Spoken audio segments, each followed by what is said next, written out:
Monday to Friday at 12:30 p.m. only on Bloomberg Quint.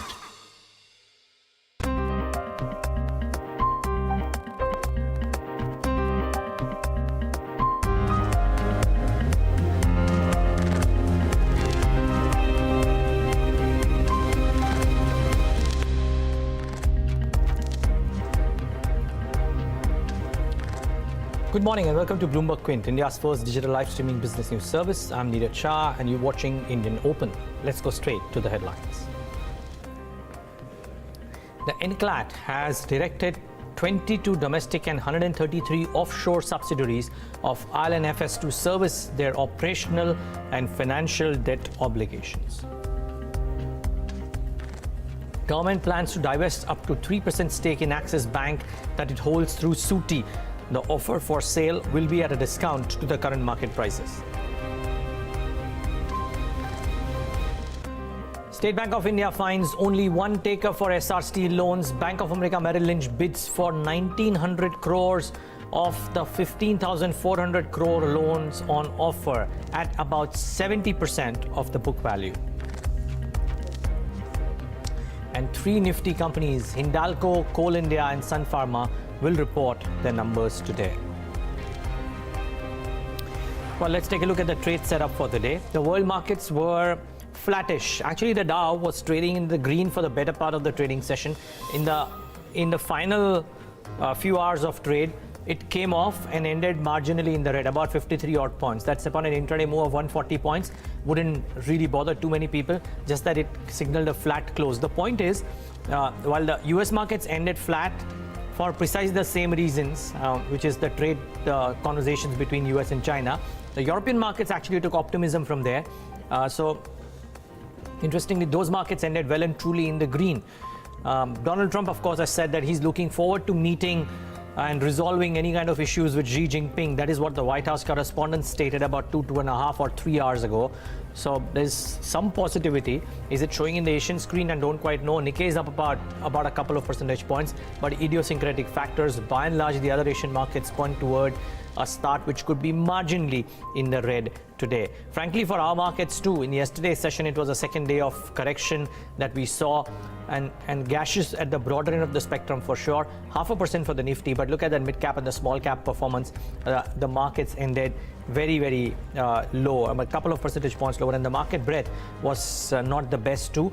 And rate sensitives and stronger bodies like Pharma dragged. Pharma, well, because of company specific issues, but Nifty Pharma was down, Nifty PSU banks were down, and autos continued to drag lower. I think through the last 3 or 4 or 5 odd months, the auto index has lost close to about 35 odd percent. So it's not been 25 odd percent. So it's not been a great time for the auto stocks, and there is no attempt at recovery, which is essentially the sign. Eicher lowering the guidance also doesn't quite augur well.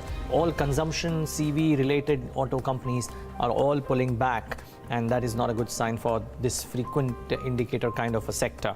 The regulator is in focus as well. Just before we get to specific stocks, SEBI's done two things in order to, well, try and curb volatility, if you will. Firstly, on the complaints of the Reliance Dhirubhai Ambani Group, SEBI said, or officials have said, that they are looking into the pledge share sale of the Reliance Group to see if there were any issues relating to that, because the allegations and the counter allegations are quite serious from both parties.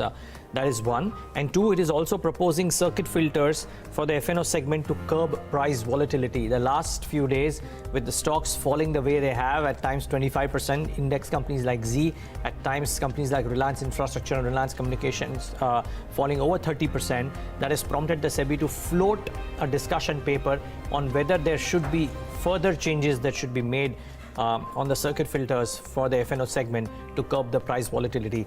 Trial balloon, nothing concrete as yet, but an important discussion. We'll have takers and naysayers in equal measure on both sides. So, well, let's wait and watch what happens here. But this will be an important monitorable from a trade perspective. We will do a small debate on this a bit later on, but frankly, any debate is in per se doesn't really reach any kind of conclusion until we know what the final contours of this proposal are. Lastly, remember, as I said, as we said in the headlines as well, IL&FS is in focus because NCLAT has allowed 22 IL&FS entities to service debt obligations, and this is an important business stroke corporate news as well, and we'll talk more about this on First Word too. What are the stocks that you should monitor at 9:15 a.m. today?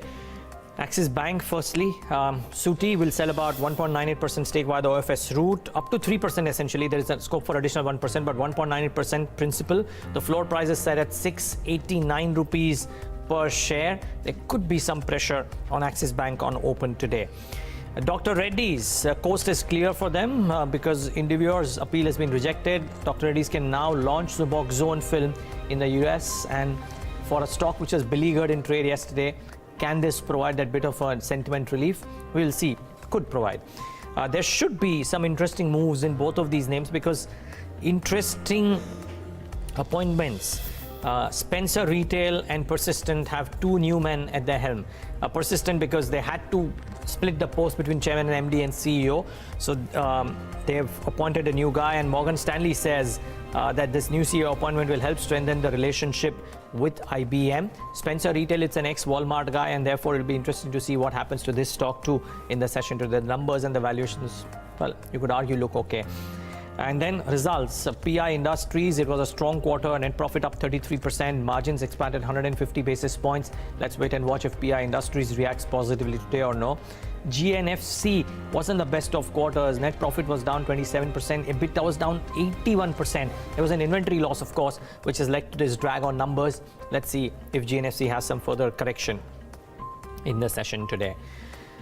However, let's now tell you what's lined up on First Word. That's the collection of the top editorial stories that we believe we should bring to you. And as I said, the NCLAT news, top of the pile. It's approved IL&FS category-wise debt repayment proposals. Ridhima Saxena will bring us the roadmap. Then, lower crude prices resulted in large inventory losses for the refiners in the December quarter. Amit Sarkar will join us with a roundup of the numbers. Meanwhile, quick service restaurants continued to post double-digit same-store sales growth. Agam Vigil will tell us what's driving the momentum. And then Indian traders seem to prefer shorter-term derivative contracts. S. Kannan will tell us how markets have received the new Nifty weekly options. Let's start off with the first piece of news. The Company Law Appellate Tribunal has lifted the debt moratorium on healthier IL&FS subsidiaries. This allows ring-fenced special purpose vehicles to service all the debt obligations on schedule and addresses investor concerns of a spillover. Ridhima Saxena has this report. A few major takeaways from what the National Company Law Appellate Tribunal directed in the matter of infrastructure leasing and financial services versus Union of India. The appellate court lifted moratorium on 22 domestic and 133 offshore subsidiaries and joint controlled companies of IL&FS. These 22 companies have been classified as green, which means that they are able to pay all their financial and operational debt obligations, which they will start doing so as per their debt repayment schedule. 10 companies were classified as amber, which means they are only able to pay their operational debt, which is taken on by companies to maintain their operations. Additionally, the amber companies are also able to service their debt taken from senior secured financial creditors. 38 entities were flagged off as red by Ministry of Corporate Affairs, as they are the ones that are not able to meet any of their debt obligations. The moratorium stays on the companies classified under the amber and red categories. The resolution process of these 302 offshore and domestic companies will now be overseen by Justice G.K. Jain, who is a retired Supreme Court judge, and somebody who NCLAT had directed MCA to be brought on board in its February 4th order. Okay, that's an important development. Let's now get analytical. Lower crude prices may be great news for consumers, but it throws all marketing companies' inventory management haywire. All three state-run fuel retailers posted sharp rise in inventory losses in the last quarter. Amit Sarkar is here to talk about those numbers and tell us about what could happen next and why did this happen in the first place. Well, I'm guessing crude price fall. Yes, definitely. The sharp fall in crude prices. Now, state-owned oil marketing companies suffered a massive inventory loss in the third quarter of financial year 2019 because of the sharp fall in crude prices. The inventory loss in the third quarter was to the tune of 17,500 crore rupees, which was the highest at least in the last 5 years. And this is because in one quarter itself, crude prices dropped from $86.5 per barrel to $50.5 per barrel in just one quarter. And because of this massive inventory loss has come in the third quarter of financial year 2019, which weighed on the financials of the oil marketing companies. Now, because of this inventory loss, the oil marketing companies, which already work on wafer-thin margins, saw a sharp contraction in their margins. Indian Oil Corporation and HPCL's EBITDA margins stood at close to 2.6% and 1.3%, which was the lowest in the last 3 years, while that of BPCL contracted to 0.9% in the third quarter of financial year 2019, which was the lowest in last 5 years. However, if you adjust for inventory losses, the EBITDA performance of these oil marketing companies was actually not that bad. Now, if you see the actual EBITDA of Indian Oil Corporation, HPCL and BPCL compared to last quarter, this is without adjusting the inventory loss. Now, that was down in the range of around 47 to 70% compared to last quarter. However, if you adjust the inventory loss that the companies saw in this quarter and adjust the inventory gains that the companies saw in the last quarter, then if you see the EBITDA that has increased compared to last quarter, it was nearly 4 to 6 times compared to last quarter. That's a massive jump that we have seen in the EBITDA that is adjusted for inventory losses compared to last quarter for the oil marketing companies. Okay, so how is the fourth quarter turning out thus far?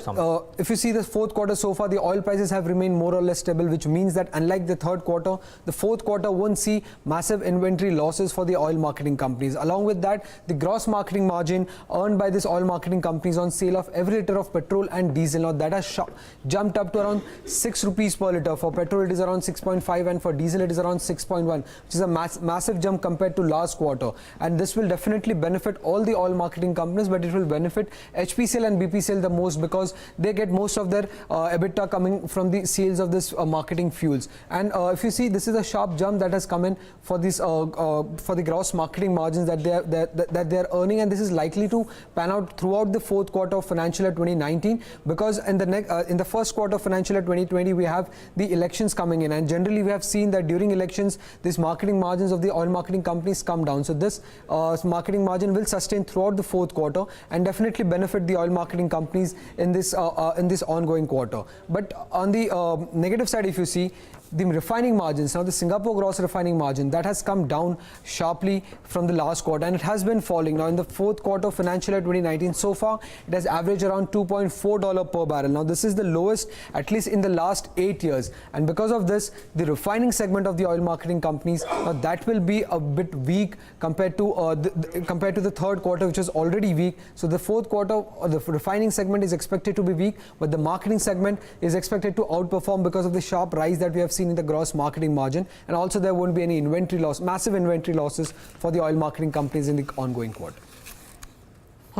Let's wait and watch what happens here. Moving piece, but let's wait and watch. About half of the quarter over, another half left. A lot could happen between now and March. Amit, thanks for putting that into perspective. Can a lot happen in the QSR space? That's the next question, and that's the next piece, because those restaurants, the quick service restaurants, continue to report double-digit growth for the 5th straight quarter. But is this a beginning of a more sustained revival in the discretionary spending, or are there other factors at play here? Agam is standing by with an analysis. Agam, good morning. Jubilant Foodworks, Westlife, and even the unlisted Yum Brands. Yeah, what are they saying? Well, okay, so we have to keep in mind that we've seen over 20% growth in same-store sales growth or system-wide growth. That means that that includes your franchise as well. For 4 straight quarters, and despite that, we're still seeing about 15% growth for all these. So, they're working on high growth standards on a very high base as well. Okay. Which has led to a lot of analysts saying that perhaps this is sustainable. Because even if we do not see 20% growth, as we have seen in the case of the previous 4 quarters, what we are seeing is at least a higher end of the double-digit growth, and that is still a good thing. And, if you consider that, and again, if we can actually pull that chart out and take a look at how these companies have done with respect to their same-store sales growth, or for that matter, the system-wide sales growth. And as you can see, they have done rather well over the previous 5 odd quarters. What does it mean? What does it say about discretionary spending and discretionary demand? certainly a positive. That is one of the first things that comes out of a lot of reports that I went through yesterday. Of course, Edelweiss was one which was suggesting that this is sustainable. But we have to also consider all the factors against which this growth has come, which is why a lot of these analysts are looking at this positively. The first one, of course, is an unfavorable base, as I've already mentioned. But look at the intensifying competition. While the QSR space is still relatively small in India, there's a lot of headroom for growth.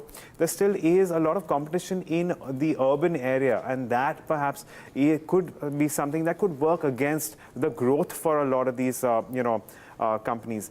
That said, there's a rise in food delivery apps, which means that if you do have the existence of a Zomato or a Swiggy, then that gives your consumers a little more choice with respect to what they want to have, which is why you may not want to look out for something like just a Domino's, which offers only pizzas or donuts, or for that matter, Westlife Development, which only offers McDonald's. So they also have to fight against these food delivery applications as well as the online system. And of course, adapting to the GST environment was something that the companies have were grappled with successfully to a certain extent. And this is one thing which is going to now be in the past, considering a year of GST is now well and truly done with. So that, of course, as far as challenges are concerned. But there are certain areas and factors that are also pushing growth for this particular quarter. So we have to remember that the third quarter did see the festive season, and of course there were a lot of offers out there in the third quarter as well. But what a lot of these restaurants are doing is not going all out in expansion in restaurants. They are taking steady and careful steps, especially in case of Jubilant Foodworks, where with the erstwhile, or rather the former CEO Ajay Kaul, they were going all out and only concentrating on expansion, whereas that has not been the case when the new CEOs come in. And of course, they have managed to remain competitive when it comes to their online business. And that is also something that has played in favor of all these companies. But given the fact that we are seeing sustained, steady, robust growth on high base given the fact that we've also seen some amount of challenges come through, a lot of analysts are again saying that this growth is sustainable at least for the next few quarters. So while we may not see growth of around 20% for same-store sales growth, anything above 10%, 10 to 15% is very much on the cards at this point in time. Well, let's wait and watch. Thanks a lot for that, Yash. It's certainly been great going for some of these counters for sure. Adam, thanks for putting that into perspective. Keep in mind, Jubilant Foodworks, of course, had other issues which led to the stock doing what it did. A big rise and then a bit of a correction as well. But the others seemingly doing okay. The last piece on First Word today. Indian traders may be losing their patience. The Nifty 50 weekly derivative contracts, which got launched on Monday, received a very strong response. Its volumes were far higher than the older options contracts. So how does the new instrument work, and how will it be settled? S. Kannan is here to take us through the details. Kannan, good morning. And interestingly, we were all talking about this yesterday, that what will happen once these come into play, and would the Thursday volumes overtake what we are used to see only on the final Thursday? It seems so, if things are to be believed, as indicated by yesterday. So we had a stellar start and super impressive, start, for Nifty weekly yesterday, right? So the precursor to this is the success of Bank Nifty options, right? So post the launch of Bank Nifty option in 2016, it is now the world's most largest traded option, as per the Future Industry Association. So this position was held by Nifty options a few years back, and Nifty has subsided to this Bank Nifty option. So very interesting, contract specification. It's similar to what we are used to on a monthly expiries. So the expiry will be on Thursday, and if Thursday is on holiday, it will be on a Wednesday, the previous working day. And the strikes will also be similar on the same to the monthly expiries.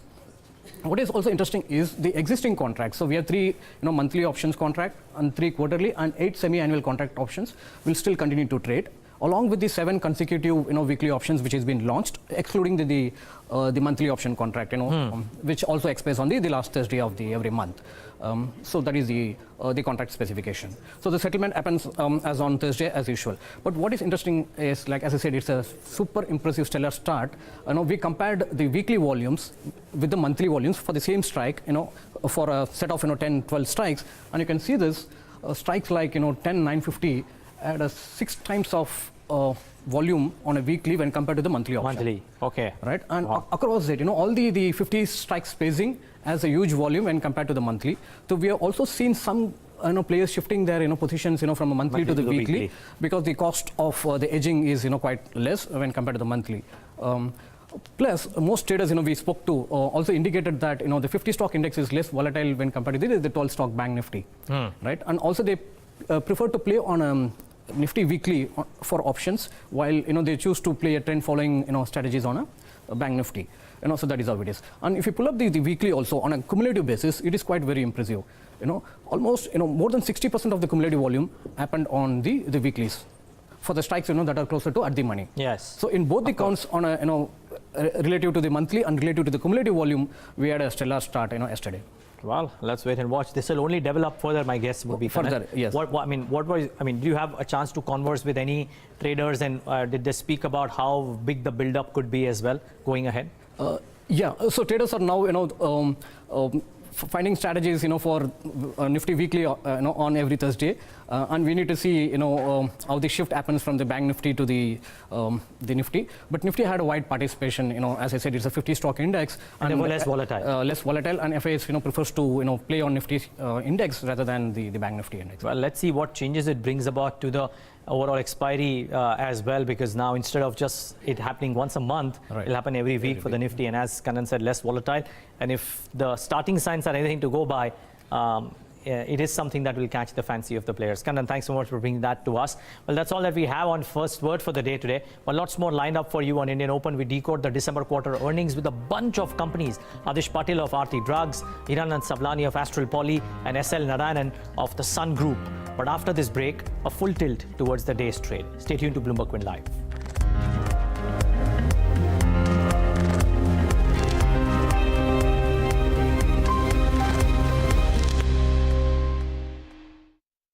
Indian Overseas Bank, the commitment, the recognition, the passion, the trust and excellency since 1937.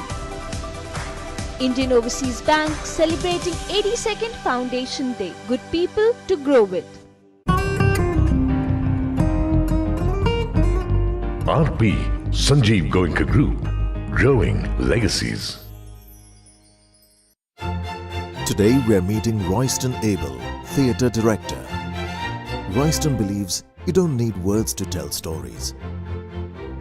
There is no way to describe what Royston does, because what Royston does defies definition. Can you say that about anyone else? To be so fiercely individual, yet create music and theatre so accessible, so easily understood and felt and appreciated, not just at home, but the world over.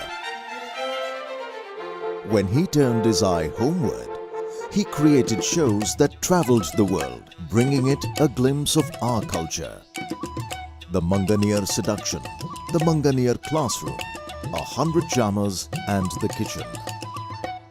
Watch his exceptional story, Pursuits by Skoda, only on Bloomberg Quint.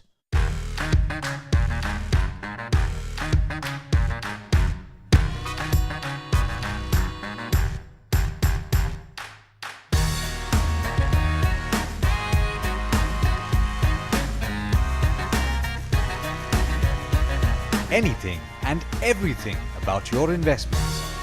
We're just a touch away. Monday to Friday at 12:30 p.m. only on Bloomberg Quint.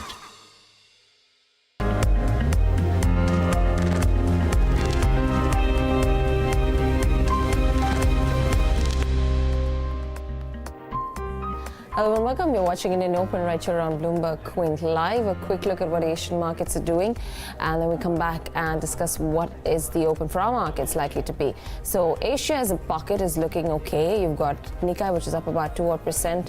Hang Seng and Shanghai are trading absolutely flat, slight positive bias for Shanghai, but SGX Nifty seems to be moving the other way. 10,912, that's down about 0.2%. Neeraj, it's interesting because last 2 days there has been weakness despite global market strength. Yeah, I mean, relative strength, yes, and the broader markets have cracked. Even, we were talking about this on Thursday. Me and Agam were talking about this yesterday on Countdown when you were absent, of course, about how Thanks for bringing it to everyone's notice. About how the broader market weakness has come back with a bang. So Thursday was an odd day when the market looked okay, but yesterday on Friday this has been the case since the beginning of the year. So I was just hoping that what happened on Thursday could actually have a bit of an encore and some portfolios stop. And autos in a complete tailspin. Complete tailspin. I think some 25% corrections in September. In yesterday's session, even more so. And if Asher's comments are anything to go by, maybe there's some more pain. I think it was a knockout corporate earnings season for autos as well. It was nothing to go by. But hopefully volumes, few of them, some green shoots, but let's see how it shapes up. Yep. The positions right now, I guess, would be not on the long side. Yeah, but for traders, let's see how the derivatives position stacks up on the index as well as individual stocks. We've got Agam Vakil, he's joining in right now. Agam, good morning to you. Good morning. Well, there been a 0.5% cuts yesterday for the Nifty, and we did see about 2% gains for the open interest. So there certainly were some shorts coming into the system. Coming down to the Nifty banking futures, well, there was unwinding coming through actually, despite we just saw about a 0.25% decline there coming through. The VIX has risen, but it's still below 16, which means it's still comfortable as far as your option premiums go. And speaking of options, let's pull up how we've seen your option distribution. So on the lower end of things, as you can see, it's moved from the 10,700 put to the 10,400 put when it comes to max OI inputs. Of course, on the higher end, it continues to remain with the 11,000 call. So that's always going to be something that's going to offer a resistance on the upper end. But in terms of what we saw yesterday, unwinding coming along in the 10,900 put, that's the one which saw the most amount of activity. Now let's talk about stocks, or rather the put call ratio. Of course, that is at 1.5, and that hasn't changed too much. As the Nifty banking put call ratio also largely unchanged. But coming down to stocks, we do have a bunch of stocks: Adani Enterprises, IDBI Bank, Diwan Housing Finance, Jet Airways, Reliance Infra, and actually this is not Reliance Infra, this is Reliance Capital, and of course, you know, instead of Reliance Capital, Reliance Infra is out of the F&O ban. But let's move on and talk about some other stocks, and we do have Apollo Hospitals, Nalco, as well as Kajaria Ceramics looking at fresh shorts. And in terms of unwinding, let's bring in something like, okay, so Reliance Capital, Bharti Infratel, and Tata Motors GVR also seeing a lot of change in there. So, well, a lot of mixed moves, mixed cues coming in from the F&O space, but we'll have to wait and watch whether or not that trend continues as well. Right, Agam, thanks very much for that. A big move though on Apollo Hospitals yesterday. I mean, it just went south, it was just southbound the whole day. Yeah, but the management clarification was important. I think the story around that is filed as well, but the management interaction suggested that they are far away from any kind of collateral calls. Yeah, in 6 months they want to reduce it by 60%, they pledged holdings. Yeah, so all of that, let's see. The expert on the show yesterday suggested that he would be a buyer here. Let's wait and watch. A good price to buy. I mean, 15% lower if you're looking for a cheap bargain. But that's Apollo Hospitals. But we've got a lot of interesting things to watch out for today. Lots of numbers as well. It's going to be interesting to see what Sun Pharma does as it reports its numbers today. And Eicher Motors, what were the con call takeaways? Yesterday's session obviously saw the numbers, and Kerala being a little bit of a sore spot for Eicher Motors. But let's go across to our research team. They're here to wrap it all up for us. We've got some more interesting numbers to watch out from the metals pack. So you've got Coal India, Hindalco. Nikki's here with us. She's going to highlight all of those. And Mishika, as usual, with some stocks and news. So let's talk about the stocks and news, Mishika. Yeah, let's look at the stocks that we need to look at today. Axis Bank. So Suti plans to sell 1.98% stake in Axis Bank today. The floor price being 689.52 per share. Suti has an option to sell additional 1.02% stake in the bank. Persistent Systems appoints Christopher O'Connor as their CEO designate. Mr. Connor currently is the general manager of the Internet of Things at IBM, so this is a positive for them. Dr. Reddy's Laboratories. Indivior loses bid to stay mandate in the company's Suboxone case. Dr. Reddy's can now launch Suboxone in the US, so this is also a positive for them. Let's look at earnings now. Amara Raja results in line with estimates, and auto segment did really well. The industrial was a drag. Margin growth of the company was much higher than analyst estimates. PI Industries had a strong quarter. They had revenues going up 31%, PAT up 33%, and 150 basis points margin improvement. Then we have Astral Poly, a strong Q3 result for them as well. Their revenues went up 24%, EBITDA was up 27%, PAT was up 14%, plastic segment's revenue was up 27%, and adhesive segment revenue was up 15%.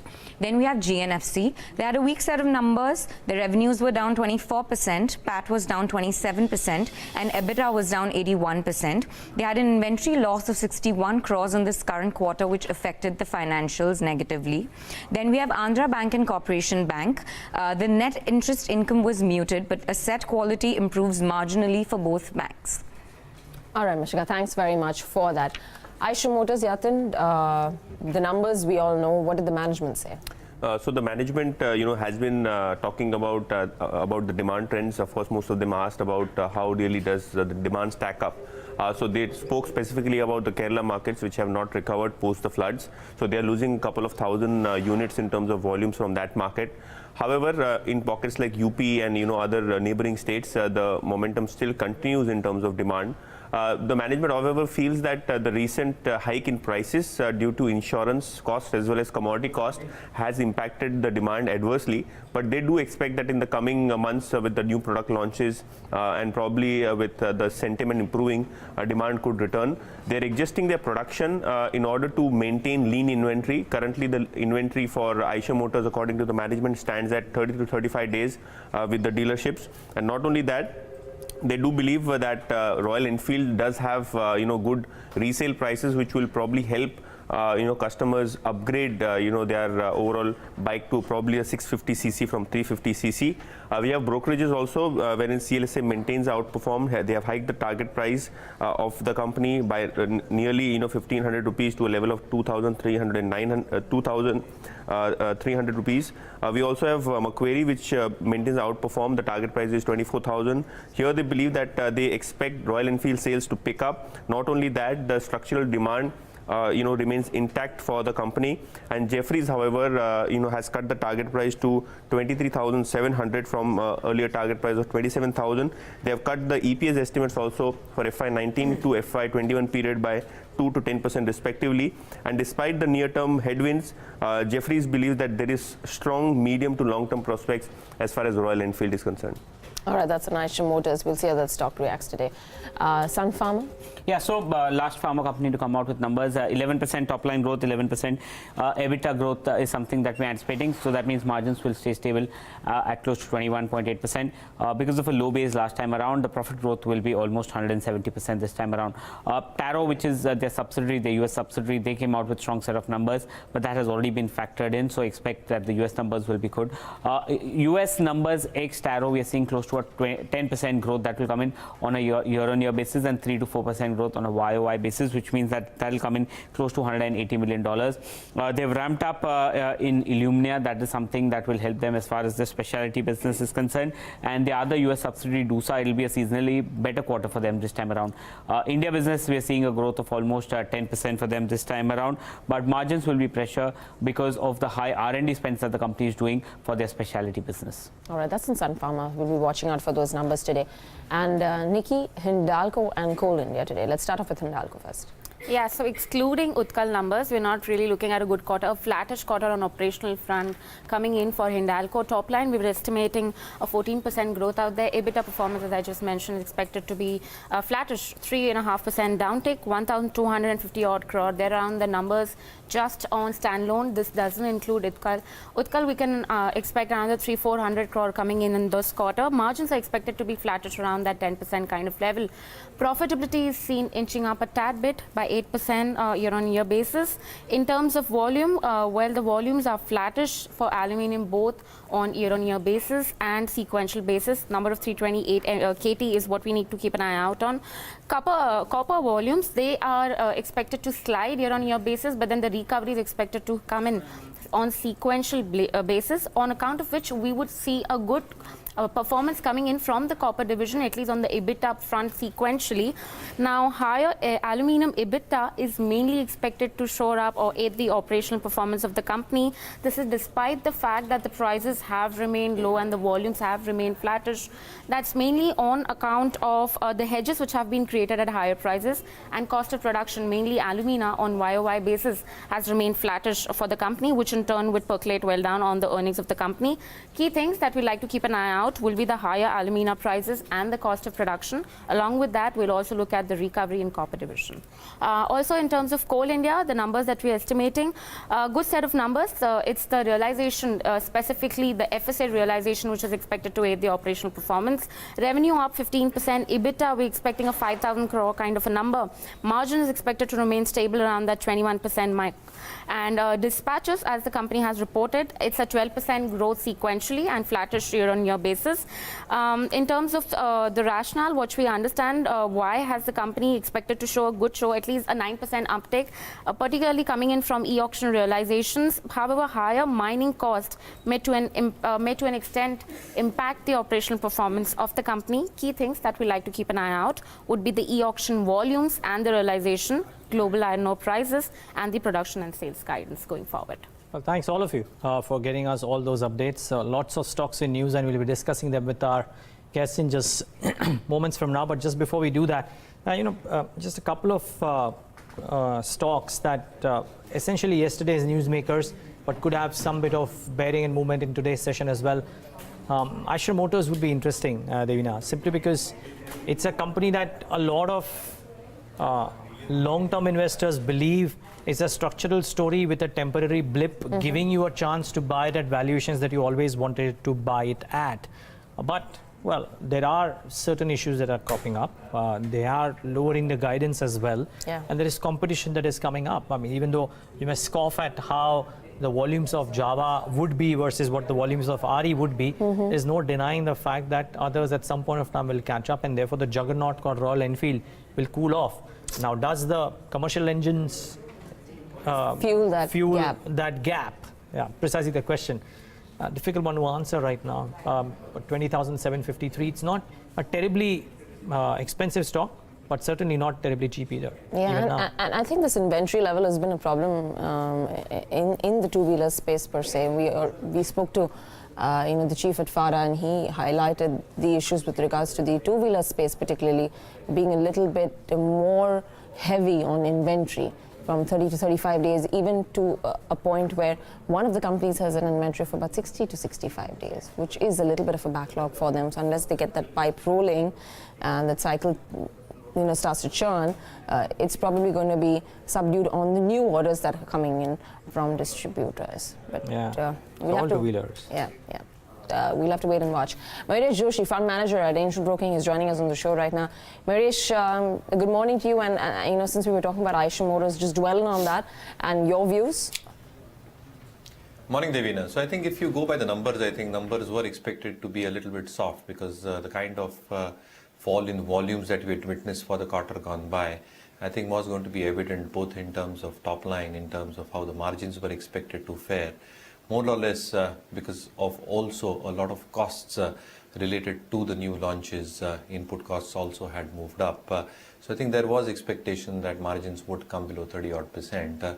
But again, I think it has been a resilient show so far. So I think if you flag off the risk, and you're absolutely right, I heard you speaking with Neeraj at this point of time, I think there are quite a few risks for the auto sector and two-wheelers in particular. What you've probably seen in terms of the inventory levels, I think that are remaining pretty high even at this point of time.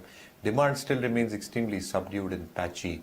On top of that, when you're talking about premiumization, like a Royal Enfield, the higher ownership costs, along with higher costs of insurance that the end buyer has to probably take care of. I think the forbearance cost of all this probably takes decision making to a different level. So I think you would obviously delay and deter your decisions in terms of purchases.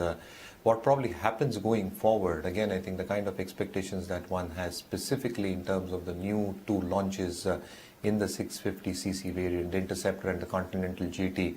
I think the initial response, as we've seen it and what we've heard from our interaction with dealers, is that the initial response has been quite good so far.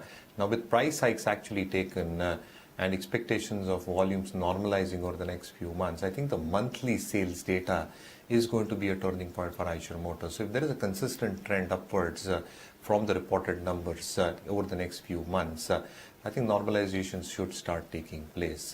The third element obviously is competition. So I think what happens in terms of launches that a few of its competitors getting. You've probably heard of Java from the M&M stable. What Bajaj does with his higher variants, I think would be interesting to watch. But again, I think the positioning that Eicher probably has at this point of time and the expectations of normalization of both inventory levels and the expectations of new launches should hold it in good stead. So it's a hold from my side, at least at this point of time. Okay. Mayuresh, what about Axis Bank? There is a temporary technical factor at play with the Suti stakes sale. Could start off slightly lower. I mean, ignore the trading call because I don't think too many people will get a chance to trade today. But if it were to go down a little bit, would you be a buyer here?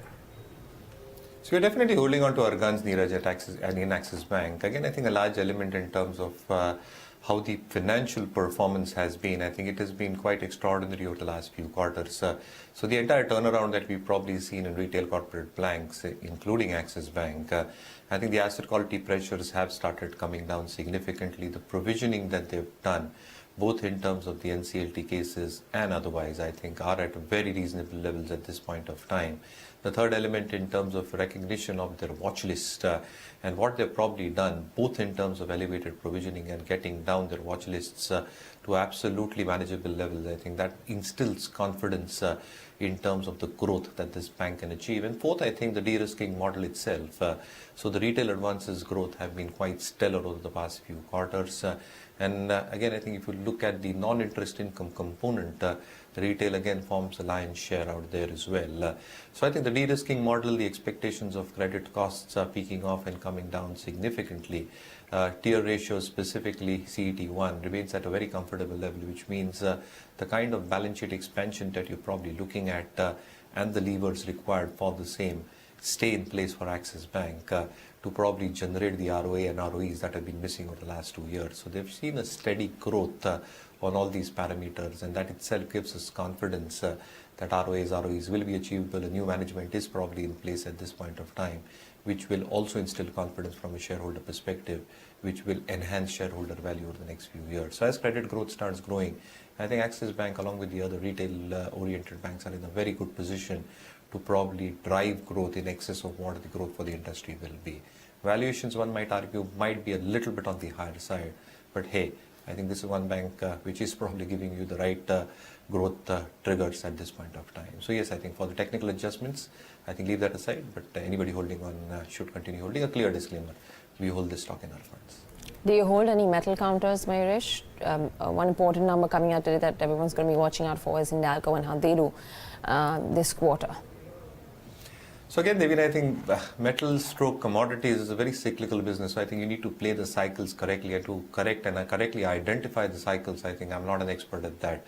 So again, I think what you've probably seen over the past few months and quarters, and you might attribute it to various reasons, the trade war, tariff pressures, what you've probably seen in terms of demand-supply disruptions, the environmental challenges that China had thrown up, which again brought a spurt in terms of LME pricing and the momentum in metal stocks. What you're probably hearing at this point of time in terms of VAL actually closing down a few of its facilities. So I think iron ore again is getting that spurt, which probably also disrupts a lot of the input pricing as far as the end user commodities and companies, both ferrous and non-ferrous, are concerned at this point of time, and the end user industries as well. So again, I think being a cyclical play, I think it's very difficult to gauge what is probably happening from a global perspective, and you need to probably translate that in terms of an Indian perspective. So I think it's a difficult call to make on metal. So I think we've shied away from metal stocks in our portfolio. Okay. Well, yesterday Vedanta had an interesting price movement, cracked and pulled back in equal measure. So let's wait and watch what happens to some of these counters in trade yesterday. Keep in mind, we'll also talk about the trade patterns on some of the mid-cap counters. Apollo Hospitals, for example, Devina was talking about that. BF Utilities, KRBL, etc. All of them came off. Actually, a quick thought out here, Mayuresh. Apollo Hospitals, do you track that? And yesterday, Sunita Reddy was on the platform saying that they will try to reduce the pledges. There is no financial constraint at the promoters' end. this was a one-off issue. Does that give you the confidence to go out and buy Apollo if you always wanted to buy it in the first place, of course, because the valuations are 10% cheaper? So large element again, Neeraj, I think anything with pledge hedging has become a taboo word for the markets at this point of time.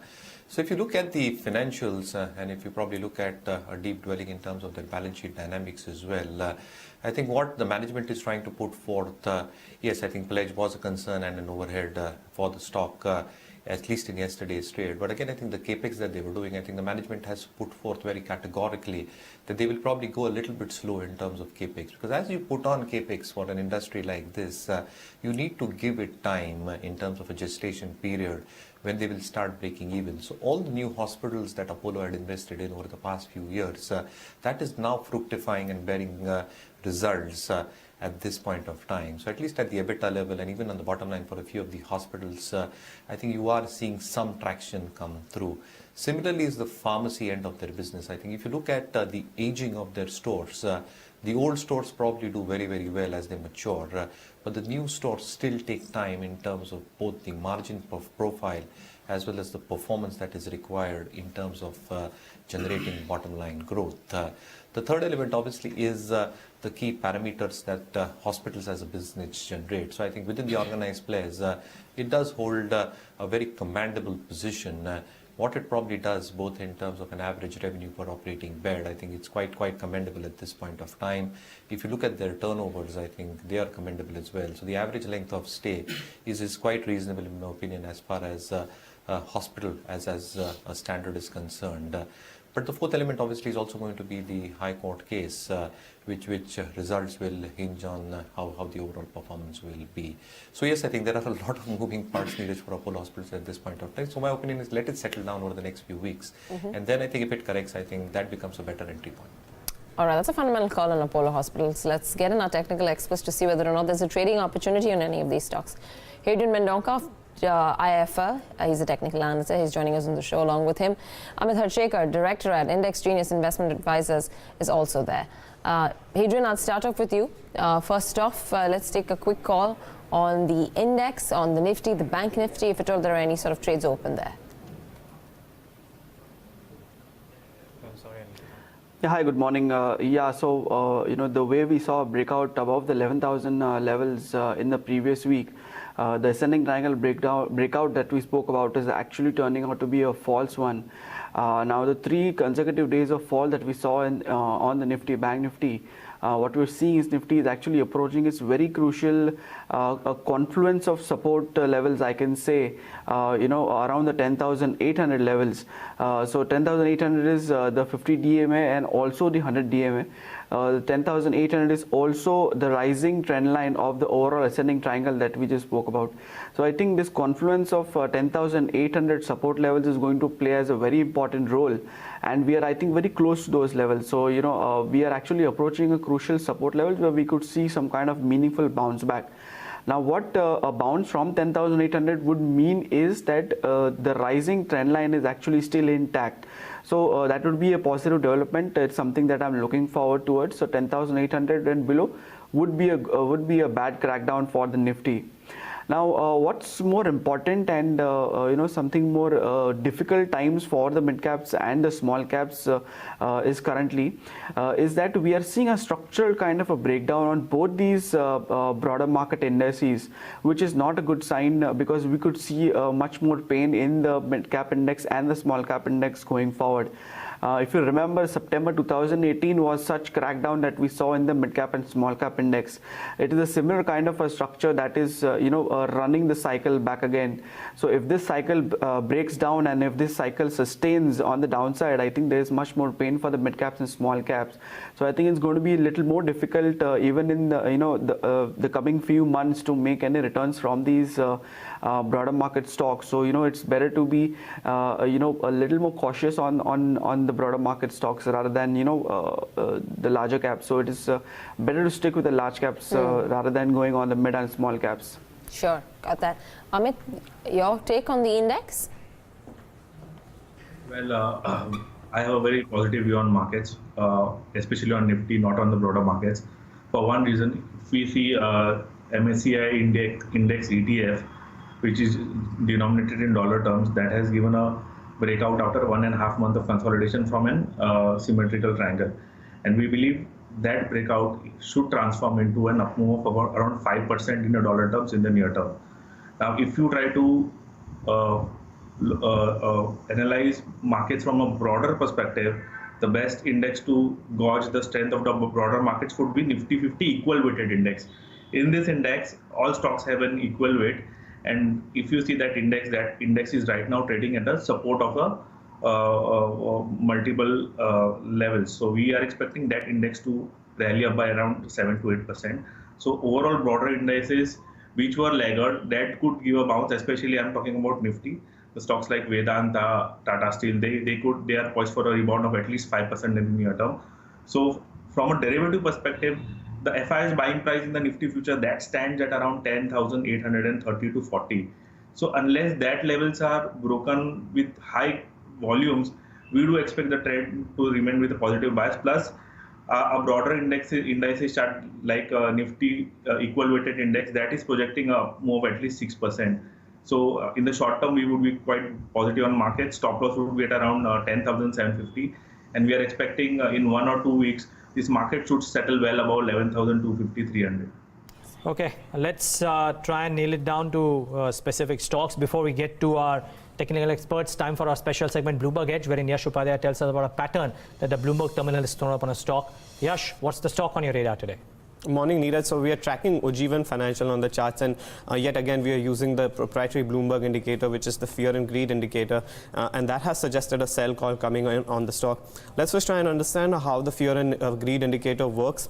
Basically, it uses the spread of the two weighted moving averages of the true range, and it oscillates on a zero basis line. So any positive number would turn the fear and greed indicator into positive, and a negative number would turn the fear and greed indicator into negative, which is in the case of Ujjivan Financial, and the lower panel on the charts, that is the fear and greed indicator, and it has turned negative yet again. So that is the red bar that we're looking at. What we have been seeing on the charts is that for a very long time it has been stuck in a narrow range between 250 to 300, and at the higher end, which is at the mark of 300, it is seeing some stiff resistance. Over the last 3 to 4 trading sessions, on the back of very heavy volume based activity, we are seeing the stock has come off, including the day before yesterday. So on Friday, its close was very close. It closed very close to the 50-day moving average, and on Monday again we saw the stock seeing some more selling, and with that it is now below most of its key moving averages. So with that, I think the stock could see further downside pressure as far as the fear and greed indicator suggests. Okay, and how well has this worked for Ujjivan in the past, Yash? So Neeraj, the efficacy ratio is quite healthy, because despite of a 50% hit rate, the average return is very high. So anything between 5.5% to 6% over the next 20 trading sessions is what the indicator suggests. Okay, well, let's wait and watch what happens here. Ujjivan had a big crack one of these days. Let's wait and watch if that lasts. 3% down in yesterday's session too. Yash, thanks so much for putting that into perspective. So that's the version on Bloomberg Edge, which comes to you on the live feed at about 8:50. If you log on to our website, bloombergquid.com, you get one more deeper insight. We identify technical triggers that have emerged on a specific stock or a sector or the index every single day. On today's Bloomberg Edge, we feature the HDFC twins and what the pair strategy and spread charts indicate. That is a BQ Blue exclusive. Specific stocks from our technical experts. Hadrien, I'll come to you first. A buy on Mindtree, a sell on Tata Chemicals. Yeah, absolutely. The IT index is the only one that is still continuing to show a lot of strength. Heavyweights like TCS, Infosys, they continue to rule the roost. So I think it's time for Mindtree to make a very strong comeback. It has not done anything in the past 6 to 7 trading sessions. It's just consolidating in a range. Yesterday's strong move has actually broken that range on the upside. So I think we are seeing a good consolidation breakout on a Mindtree. We are expecting a short-term target on 945, keeping a stop loss at 905. The second stock is Tata Chemicals. We are seeing an inverse flag pattern breakdown, and inverse flag patterns actually brings in a lot of strong move on the direction of which it breaks out in. So this time for Tata Chemicals, it's an inverse one, and it is pointing out to it could go lower. So we're expecting a short-term target on Tata Chemicals February futures around 570 levels, keeping a strict stop loss of 591 on the upside. Okay. Amit, Harchekar, what about your stock ideas? Well, I have two buy calls. One would be buying Kotak Bank. Here, the rationale is the stock has given a very strong breakout after consolidating almost for the last 6 months, and we now expect the stock to move towards 1350 to 1400. On a very short-term charts, we expect 1280 to act as a stop loss on a closing basis, so that would be kept on a closing one. Second would be buying Jubilant Foods. Here, the rationale is on RSI basis, the stock has given a very strong breakout, and we expect the momentum to accelerate further. The short-term resistance is around 1430, but if that gets crossed, we can even expect levels of 1500. So from a very short-term perspective, we would suggest stop loss of 1290 and play for target of 1430. Okay, got that.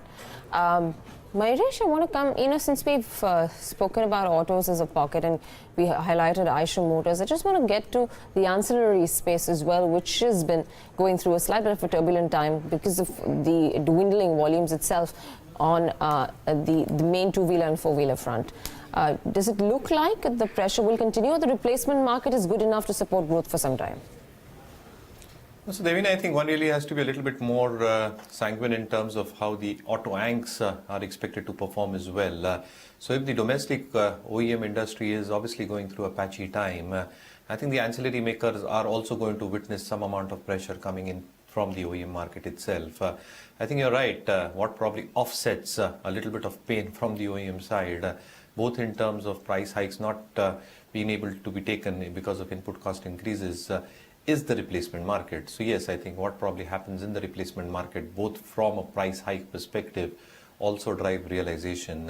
But I think the overall binding element for auto anchs is obviously going to be growth for the sector as a whole. So I think if OEM is obviously slowing down, and we've probably seen guidance cuts happening across the spectrum, I think whether it's two-wheelers, passenger vehicles, the MHCV guys, the tractor makers, you're obviously going to feel some amount of a pinch coming in from that front.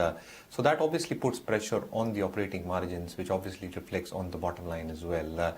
So yes, my belief is that auto anchs will also go through the pain that the auto companies are going at this point of time.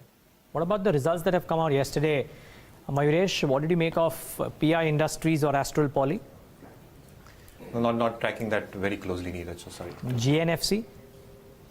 So again, I think if you look at the GNFC numbers, yes, the chemical division did disappoint. But again, I think there has been a component of a 27-day shutdown if you read one of the notes to accounts that they have presented.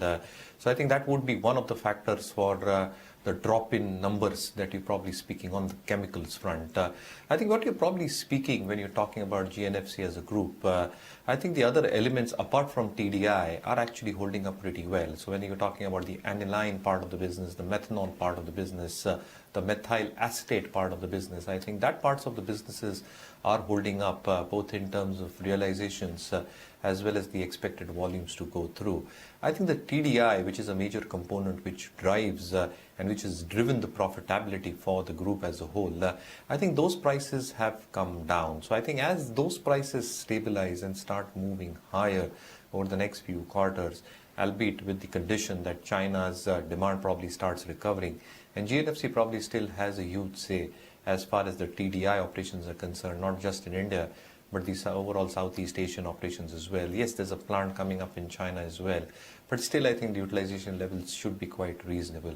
So as that uptick starts happening, I think the binding value of all these businesses should start reflecting in the price. So I think it's an interesting stock. I think I'm hopeful that TDI prices will recover. The other elements of the business are holding up, and we do hold the stock in our portfolio. Okay. Hadrien, a quick take on HEG.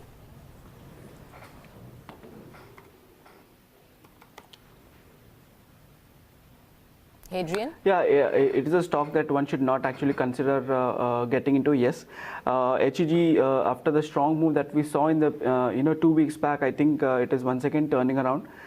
It is a stock that is looking pretty weak even at these levels. I think it is a complete avoid. On the daily charts, we are also observing a dead crossover on the moving averages, which is another big sign that we could see further downside for HEG. So it's a complete avoid from my side. Well, avoid those stocks completely. There is a question for Amit Harchekar as well, but we'll talk about that now post-market open. Parag Milk and today Prabhat Dairy is also in focus. They might consider the merger of the subsidiary, which might help them avoid the dividend distribution tax. But the point Double being, dividend. but the point being whether this will be allowed or no in the legal parlance, SEBI might object to this as well. So let's wait and watch if the regulator opposes this. But that stock was also in focus. But Asia is doing okay. Yeah, Asia's doing not all that bad, though our markets have not gone anywhere. SGX is still perched around 0.1% lower, that's 10,914. Rest of Asia holding on to gains that we saw earlier. So 2% for Nikkei, Shanghai up about 0.5%, and Hang Seng too, just marginally higher in the green. We have to watch out for whether or not those support levels of 10,800 are being held or no. We've come off from highs that we made of about 11,100 odd in intraday trade just a few days ago. And that's the pre-open for you. Nifty at 10,875, marginally lower. Sensex 1/3% higher. Again, very early price ticks, so won't go by this one. Wait it out for a few more minutes. Indian Oil on the index is up 1.5%. Tata Motors, after being up 1.5% yesterday, sees some rebound once again in today's pre-open session. That's up 1.5%. You've got Coal India ahead of numbers, up 1%. Indiabulls Housing up 1%. L&T at 12.59. Dr. Reddy's has moved up too.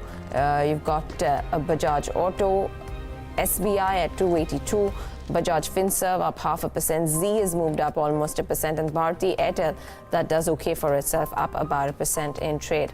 Amongst the losers, Bharti Infratel, that's down about 2.5%. Remember, Friday's session, Bharti Infratel was the big top gainer on the index, so moves of about 6.5%.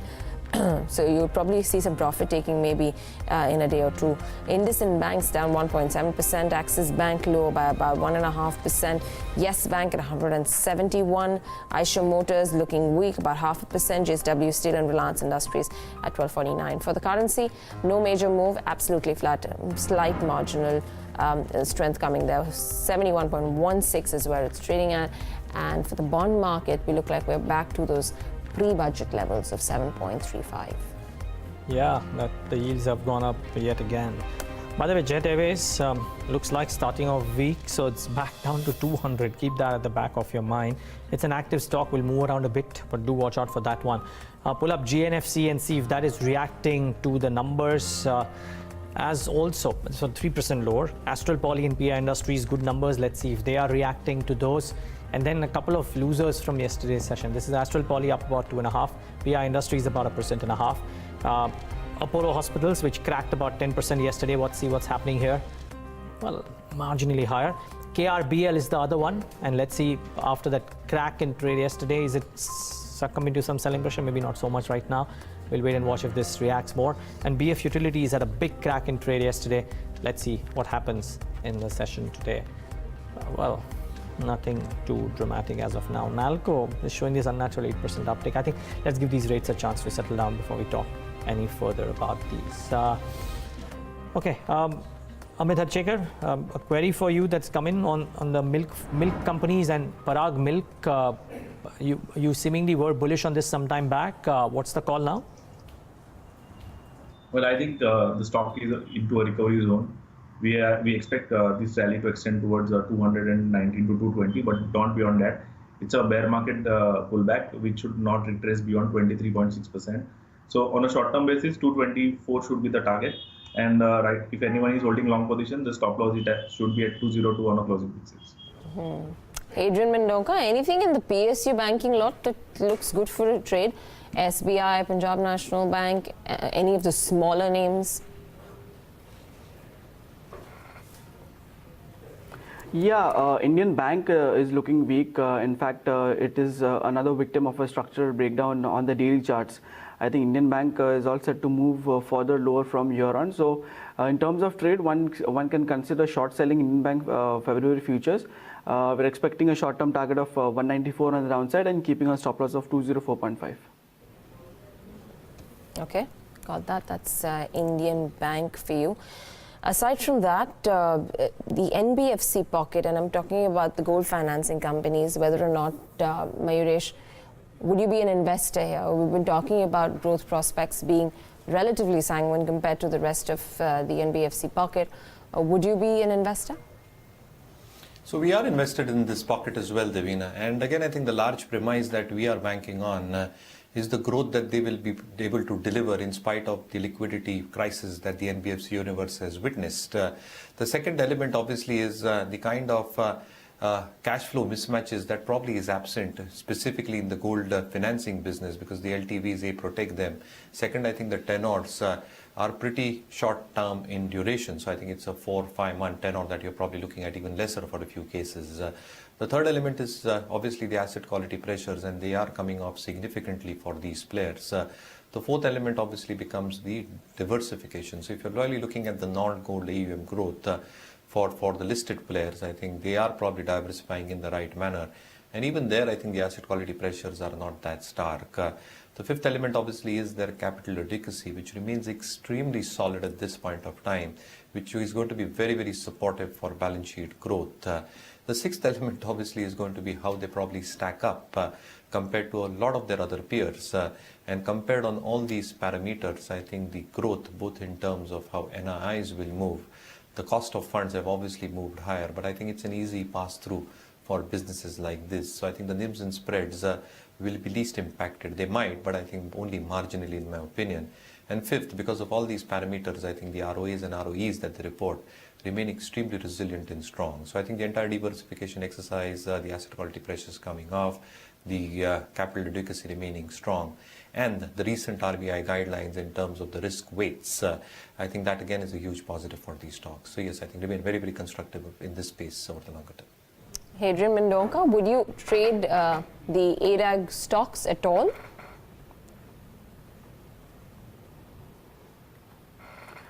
Absolutely not. But there is just something that is building up in Reliance Capital. I think that is one of the more decent names among the ADG stocks. And if you've noticed, the stock has actually created a very strong, solid bullish candlestick pattern on the daily charts yesterday. Previous to that, we saw a good follow-up coming on the move as well. So I think Reliance Capital should be that one stock that I would be looking forward, if at all there is anyone among the ADG. So on the upside, we are expecting that ADG could make Reliance Capital could make a move higher towards the 145, 148 levels. Although I just have to add a note saying that it's a pretty highly risky call, highly speculative, highly volatile trade to take at these levels. On the downside, maintain a strict stop loss of 130 for a long Reliance Capital. And maybe not as risky as some would think as well, simply because there is difference, chalk and cheese difference between the financial services businesses and the capital they require and the pledges that might be there versus the others. So, which is why RNAM hasn't corrected at all. That's at about 165, 170. It has corrected, but not in the same league as some of the others. Reliance Nippon Asset Management was anyways lower because of what happened to the AMC businesses. So, do watch out selectively. I'm not saying this is for the ADAG group, but selectively there could be merit in looking at beaten down names which are down because of temporary issues and not permanent issues. I think it's a very clear distinction that people should try and make. Even as we speak, GNFC and those numbers are showing on the stock under 5%. Each quarter it is getting plagued by one issue or the other, which is pulling it back. I remember last quarter too, there was a gash post the numbers coming out. This quarter too, about 6.5% lower now as we speak. We got a call from Mayuresh on this one, whether or not this is good for a further downside and if a short position can be taken on it. Amit, would you be tracking GNFC? Well, I would say this stock has a more scope for downside. The long-term supports are placed around 275 to 280. So we don't expect stock to bottom out around 300 or 305. In case there is a dip towards 278, I think that becomes a good buying opportunity. Watch out for Everready. There are murmurs of a couple of companies being in the fray now for that business. They're on record saying that they would want to sell out. The stock is active today, so do watch out for that stock in the session today.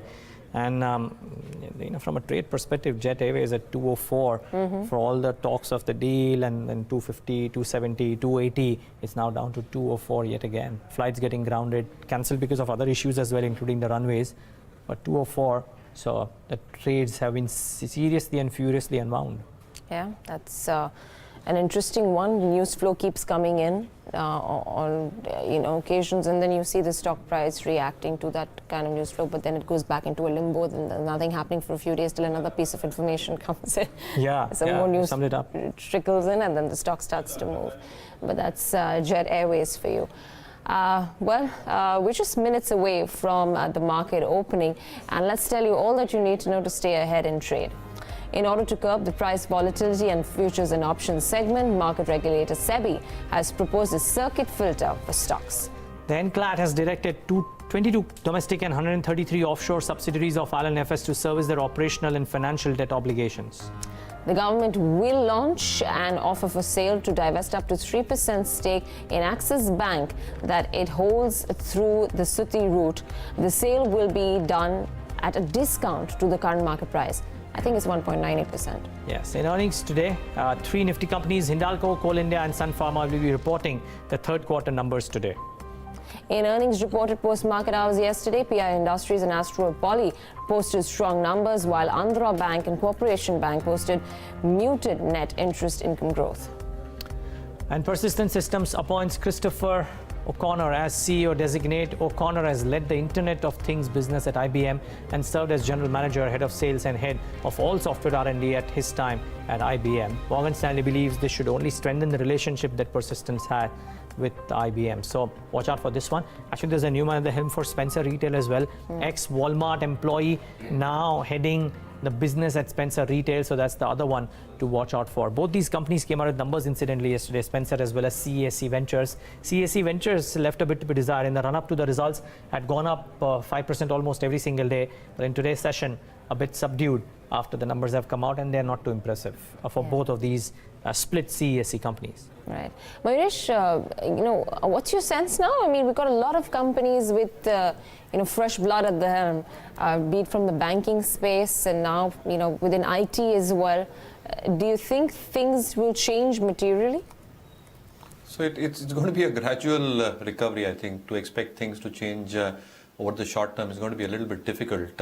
But largely, again, I think the pockets that you spoke about, I think there is inherent strength in a few pockets like these. So largely, again, I think as credit growth will start picking up over the next few months, I think the well-capitalized banks are obviously going to be in a driver's seat.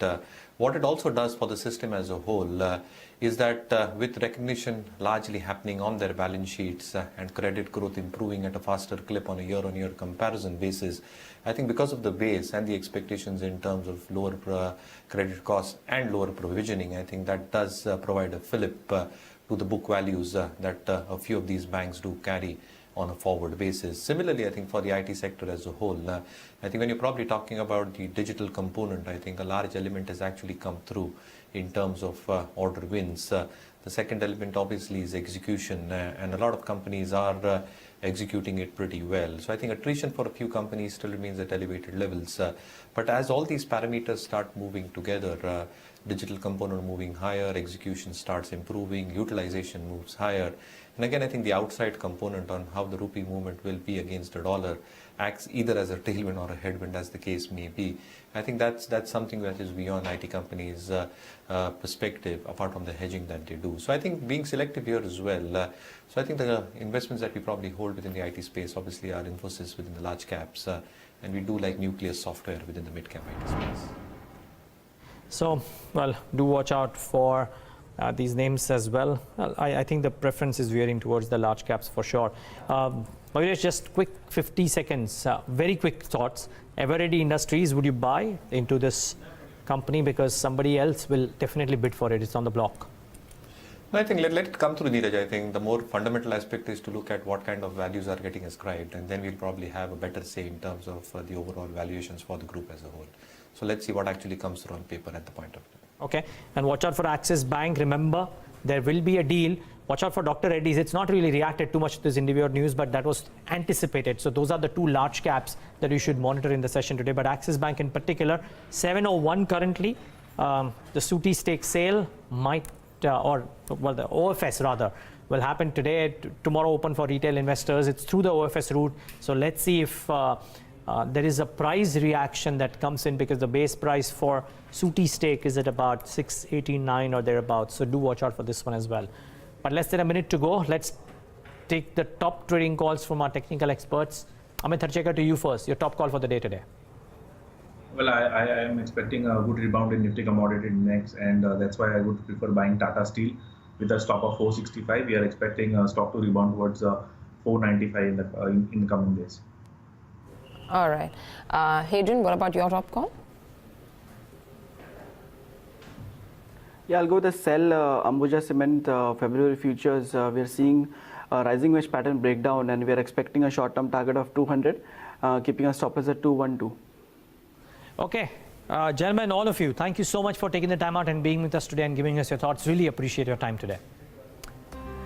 Well, here's the market's getting ready to kickstart trade. We'll have a flattish start if the pre-open rates are to be believed. Watch out for the rate sensitives, the Nifty Bank and Auto indices. Those would be important monitorables. Flat start, the Nifty Bank too, very, very flat. No big moves happening. 36,361 for the Sensex, 10,879. So circa 10,900. We broke those levels yesterday. The Nifty broke those levels yesterday. Let's see if it continues to stay here or does it succumb to some more selling pressure. The Asian screen is looking okay, so not too much of pressure from the Asian peers for sure.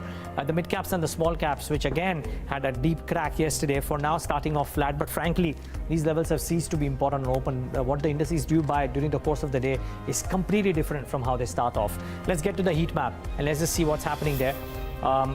Almost even Stevens. iShares continues to grind lower, so another 2.5% gone for that one. Infosys down about a couple of percentage points. Two-wheelers under a bit of pressure because I can see Hero MotoCorp as well. Don't quite see a Bajaj Auto within the top losers, so that's okay. But iShares and Hero MotoCorp certainly under pressure. What's doing well? Dr. Reddy's on the news. Expected news, by the way. Up about 1.5%. Yesterday was a big gash for Dr. Reddy's because of the US FDA news. In today's session, recovering a little bit in trade. Asian Paints marginally higher. IOC, as I said, ONGC marginally higher, but no big movers. The standout mover, you would argue, has to be iShares Motors, which is down about a couple of percentage points, and Infosys showing a chink in their armor. IT stocks, by and large, have held out. Today's session, not so much. Quickly, a couple of trend makers before I hand it over to Devina. Firstly, companies that came out with results, and let's see if the good quarters have had an impact on both these counters in the session today. So Astral, Poly as well as PI. Astral, well, very, very flat. PI Industries up about 3.5%, so that one is reacting strongly to its numbers. And companies which were beaten down in trade yesterday, let's see how they are starting off today. Apollo Hospitals bounces back for sure. Not so luck for KRBL as well as BF Utilities. They continue to be off. Actually, BF is flattish. KRBL too is flattish in trade. But Apollo Hospitals, the standout stock of trade yesterday, bouncing back in trade. Devina, what are you spotting? The numbers, in addition to the ones you mentioned, JBM Auto reported its quarter 3 numbers. Net profits moved up by about 20%. The stock's up about 2%. Triveni Turbine, net profits were up 17.5%. 22 odd crores, 23 odd crores is what they clocked in. 2.5% higher for Triveni Turbine. Corporation Bank is the other one that reported numbers. You have GNFC, Andhra Bank. These were the numbers that got reported. GNFC is down 8% on those numbers, and that was particularly an indication coming in from the pre-open as well. Andhra Bank's down 2.5%. Net loss of 578 odd crores. Other than that, a few other movers. Hindustan Copper, that's up in the session.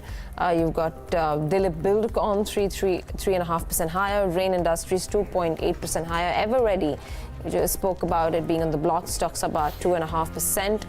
GE Shipping, Corporation Bank, Jindal Stainless, that's up 2.7 odd percent. Praj Industries is up 3% again, so 103 on Praj Industries. Amongst some of the bigger losers, aside from GNFC that we already highlighted, you've got the likes of Jet Airways down 4%, so 205 on the counter. PC Jewelers, that's 66. Vodafone Idea continues to grind lower, 2.2% lower. That's 30 on the stock. And Imami from the FMCG space looks weak today as well. 557 stocks advancing, 543 stocks declining. So almost an even keel in terms of the market breadth. That's the open for you for the index, still about 0.1% higher. Vikas Khemani, founder at Carnelian Capital Advisors, is joining us on the show right now. Vikas, good morning to you. the month so far in January has not been bad because we've managed to scale highs of about 11,000 plus, but not managing to sustain it. What do you think is keeping the Indian markets hostage in terms of the kind of pricing activity that we would anticipate?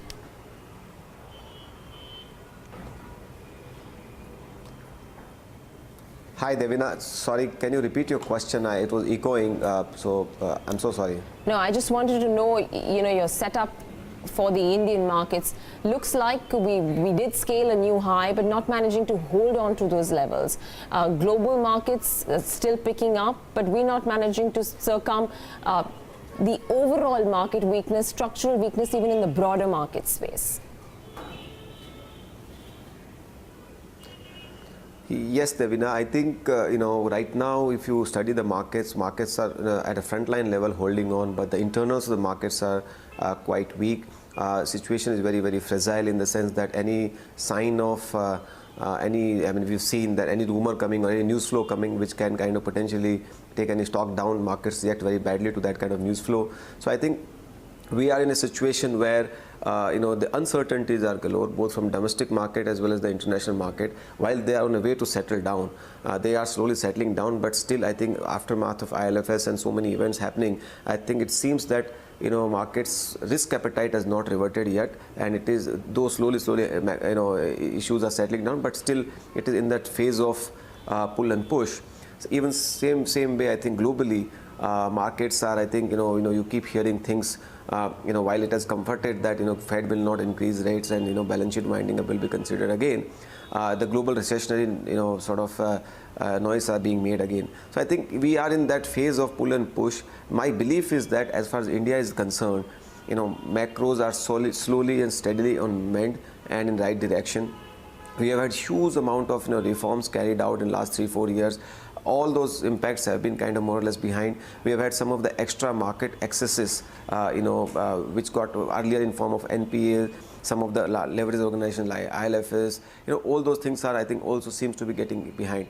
So most of the pain seems to be taken. I feel that on those we are probably in the last leg of some of those painful points, and also we are staring at a major event in terms of elections. So once I think all those things are behind, I do see that market will kind of even as far as the internals and the breadth and the smaller cap kind of mid cap kind of stocks are concerned, you are pretty much getting over with it next 2 to 3 months, and it will make a nice base for markets to then sort of build its growth trajectory, its over next 3-4 years. And that's the kind of at least sense I get from the markets, because I think interest rates are definitely domestically coming down. Inflation is under control. Most of the base is made. So I think volume growth will start happening, in my opinion, over next couple of. But it will take probably a few more quarters to pick up in a meaningful manner. Right. With an earnings growth of 15% and a price to earnings multiple of 18-19 times, what do you think gives first? Do you feel price to earnings multiples will come off, which means that you will see a correction meaningfully in the market, which brings it down to its mean earnings? Or do you see a significant buoyancy in earnings which justifies those valuations at a faster clip than what you will see the markets correct? See, I think, always, Devina, keep in mind that growth multiples are based on not the current growth, but the potential for growth. And I think India definitely has, good promise or, grow faster than what we've been growing. Unfortunately, for one or the other reason, we have had growth shocks, which has kind of pulled it down. But I do believe that having all those things put behind, we are now making case for a good, growth ahead of us. But even 15 to 18% kind of growth is not bad in earnings, if you ask me. Given the global setup, given the kind of sort of deflationary environment we have, it's not a bad growth either. The question is that sustainability for a long period of time, and that's what markets give premium for. And I do believe that this premium, whatever little premium we have, it has come up from the historic highs, but it also justifies that kind of I mean, the growth potential justifies that kind of premium. So I don't see in a major way de-rating of Indian markets. You will always see internals changing, like we saw mid caps getting massively de-rated in last 8-12 months, and some of the large caps are still holding on because that is where most of the liquidity is right now hiding. So I think that might change. Internals might change, but I don't see headlines, valuations coming off in a meaningful manner. Vikas, good morning. Neeraj here. If you were to put big money to work currently and an attractive mid-cap idea appears, would you be willing to put that money in? There is no question in my mind that this period will be one of the best period to invest, which, as I said, over next 3 to 6 months. And I think if you are convinced about the business model, if you are convinced about the management quality, I think I would say that it's a time to start nibbling in your. Right now, market participants are worried about potential fall again, due to some or other issue which you not in your control. So you should know that this is not the time to leverage. This is time to remain under leverage and be prepared for even, let's say, markets correct another 8-10%. That kind of is possible. Having said that, risk reward is definitely falling in the favor. There are lots of right now mid-cap ideas with good quality management, good future. Right now, which is the confidence of the market around that is very low and bleak given the liquidity situation. And that is the time when if you are well placed on liquidity, it's best time to kind of invest into market. I continue to believe that this vintage, what we are seeing, would be one of the best vintage from investing perspective over next 3-4 years. The issue, Vikas, though, I'm not pointing this out as you, but the issue is that while everybody would say that this is the best time to invest in mid-caps, almost invariably when we talk about pockets that one can buy into, mid-cap sectors, even if not stocks, but mid-cap sectors don't come in the realms of conversation. It's always centered around corporate-facing banks or large-cap autos like Eicher, etc., because they have corrected, or look at IT. Mid-cap sectors don't come into conversation at all. So if you're talking that you want to buy into mid-caps, are there pockets, not stocks, but pockets where you are finding favor currently? Neeraj, I think that's also characterized that nobody wants to talk about mid-cap at this point in time. And that also shows that how the opinions have completely switched towards the large-cap liquid and well-placed safe stocks, and that's the characteristics of the markets. I mean, as you rightly said. But definitely, I think in mid caps there are lots of pockets. I would say where you could find. I mean, unorganized to organized theme we've been talking about for years. For last 2-3 years, and that is underway. It's not changing. I mean, it's just that market got excited about it. A year and a half ago, a lot, and today, while that is also at play, it is right now not being considered because markets are worried about the short-term liquidity situation or fall or lost short-term movements. And what more uncertainty always hovers around mid-cap when the environment is uncertain. So I think there you can find in the whole theme. I mean, there are lots of I can tell you idea.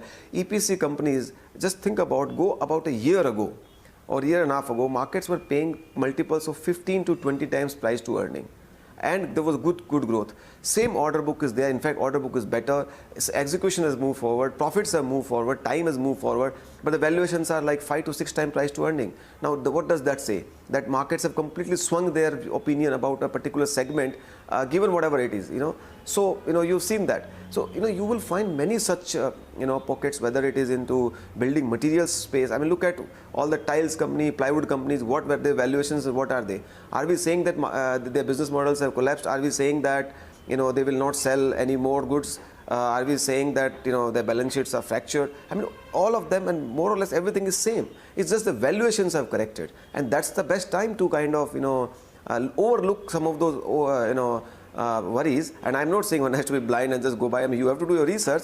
But the point is that you have many such segments where stock valuations are down to half, or in many cases even less than half. So I think, and that's the reason I believe that if you can put your work, if you can stay patient, and this vintage is one of the best time to kind of look forward for those ideas. 2014, there was a pretty much similar kind of situation where markets were not willing to look at mid caps, but eventually people ended up making 5 to 6x returns from those very ideas, and that's what the characteristic of the market always has been. Vikas, just one last question. Obviously, we can't look into the future and tell where the market goes, but just weighing all the risks that are there on the table versus, the volatility factors globally, what would be your assumption of what the market will do by the end of 2019. We've got brokerages being extremely conservative on targets for the index, but what's your view on what could weigh in and what could propel the index?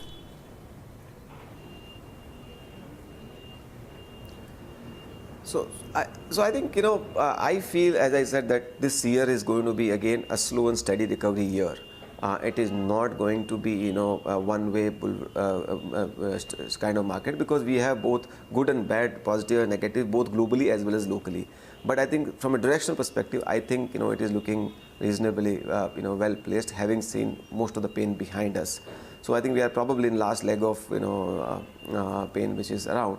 But I think, and as you see 2019, I think the interest rates coming down could be very, very, very big positive for India. And I think globally, I think more or less the worries are behind in terms of interest rates going up further. So, that's the best environment. If we can see 3 to 4, 50 to 100 basis point kind of cuts coming through over next, 8 to 12 months, that could be very good for Indian markets. There's no doubt on that. If we have a good stable government coming through, in next, 3 to 4 months, I think, market would put behind the worries and again start having a good faith. But if there is a fractured government, then I think we'll have to reevaluate how it pans out. But current working hypothesis is that we will have at least mildly stable to stable government in place. If that happens, I think market will again become confident about recovery on place. So I think and slowly demand is strong. Demand is not going away. I mean, we have grown 8-9% in terms of volume. I think you will start seeing probably that getting little better. So you will see corporate earnings getting better. NPAs are more or less behind. I don't think there's any more. So recovery, as the economy improves, recovery gets better, and some of the fractured banks can come back, and some of the corporate-facing banks will start doing very well and grow profits. So I think credit supply in the economy can start improving from here over next 3 to 4 quarters. All those things will put together, in my opinion, create a nice tailwind for the markets. Okay, because one high frequency indicator of sorts is autos, right? They typically tend to show what the rural consumer is doing. Some of the numbers aren't great, and the guidance that is being provided by some of these companies isn't looking all that great either. So is this a temporary hiccup in an otherwise structural story? And even if that is the case, do you envisage that there could be some more pain before the story gets back on track? CVs, two-wheelers, four-wheelers, what have you? No, so I think yes. I mean, we have seen last 6 months, especially 2 quarters, the numbers being disappointing. But also it has been coming on back of fairly couple of years of good growth, last 3-4 years. So and especially when you have a shock to the financial system, this is very natural to happen. It is not something. I mean, those are the sectors first to get hit. It is very, very natural. We have had rural distress. We have had economic shock from the banking sector. Both are lethal combination for auto sector. My belief is that it is all temporary. We are not going to, go away from the consumption, or we will need whether it is two-wheeler, four-wheeler, or commercial vehicle. And as the system settles down, which you will see over next, couple of quarters, you will start seeing, a base will get adjusted, and secondly, you will start seeing reasonable growth pick up on this. We had a huge amount of overvaluation in the sector. Some of the, good, companies were trading very highly, richly valued. I think we have seen that coming off.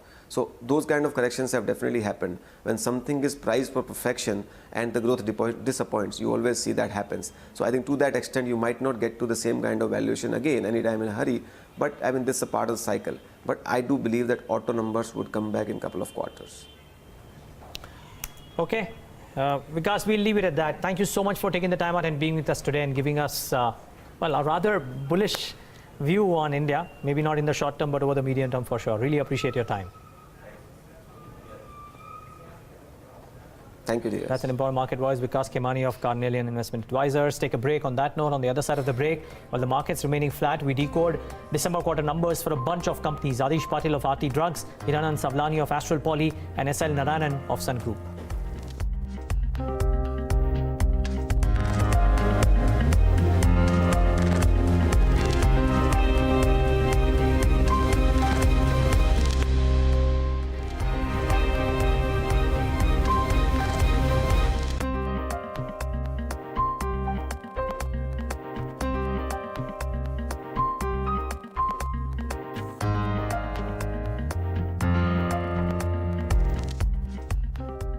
Indian Overseas Bank, the commitment, the recognition, the passion, the trust and excellency since 1937. Indian Overseas Bank celebrating 82nd Foundation Day. Good people to grow with. RP Sanjeev Goenka Group, growing legacies. Today we are meeting Royston Abel, theatre director. Royston believes you don't need words to tell stories. There is no way to describe what Royston does, because what Royston does defies definition. Can you say that about anyone else? To be so fiercely individual, yet create music and theatre so accessible, so easily understood and felt and appreciated, not just at home, but the world over. When he turned his eye homeward, he created shows that travelled the world, bringing it a glimpse of our culture. The Manganeer Seduction, the Manganeer Classroom, 100 Jammers and the Kitchen. Watch his exceptional story, Pursuits by Skoda, only on Bloomberg Quint.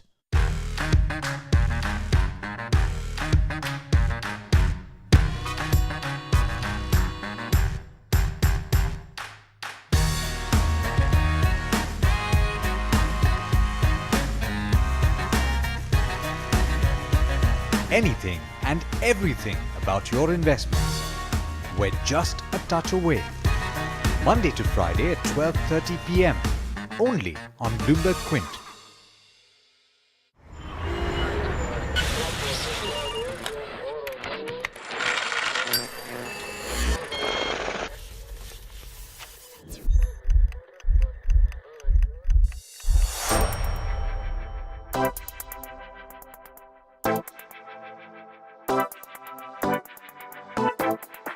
This is a show which gets you a complete wrap of all the stocks that are buzzing in trade.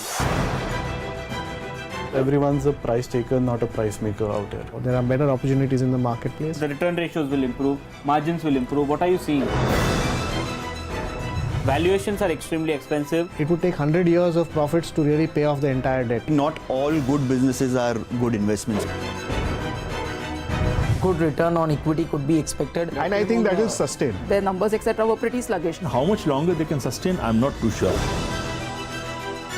has never been the scenario in any of the stocks. It's an avoid for him at this point of time. I wouldn't write it off in such a hurry. We are getting into more complex chemistry. Join me as I navigate the hottest stocks and help you pick the right stock at the right time.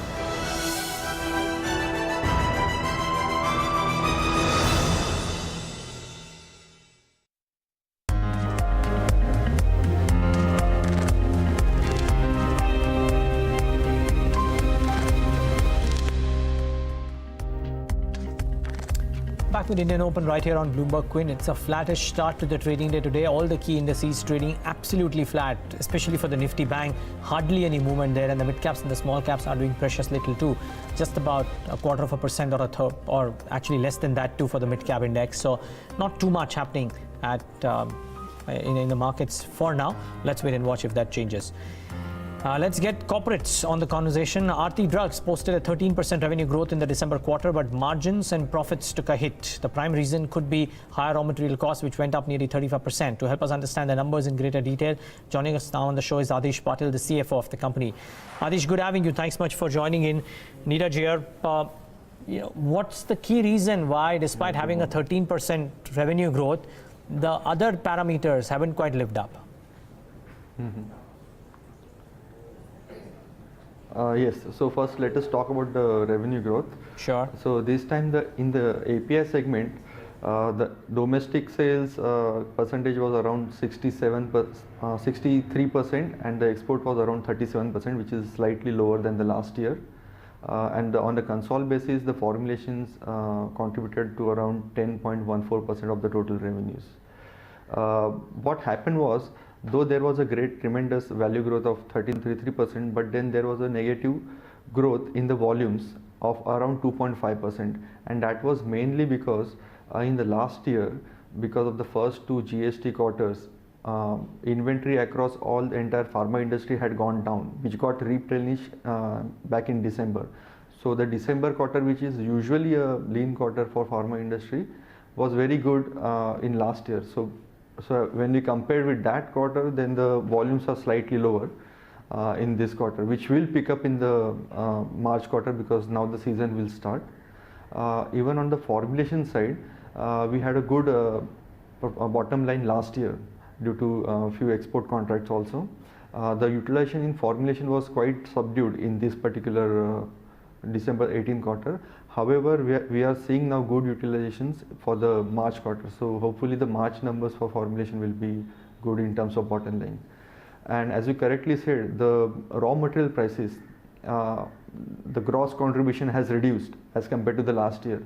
So in fact, in this entire calendar year, right since the start of this calendar year, last calendar year, that is 2018, since January, we have seen lot of shortages in the raw materials, quality issues. Then there were few pollution problems on the Chinese vendor side, and because of which few raw materials were stopped, the productions were stopped.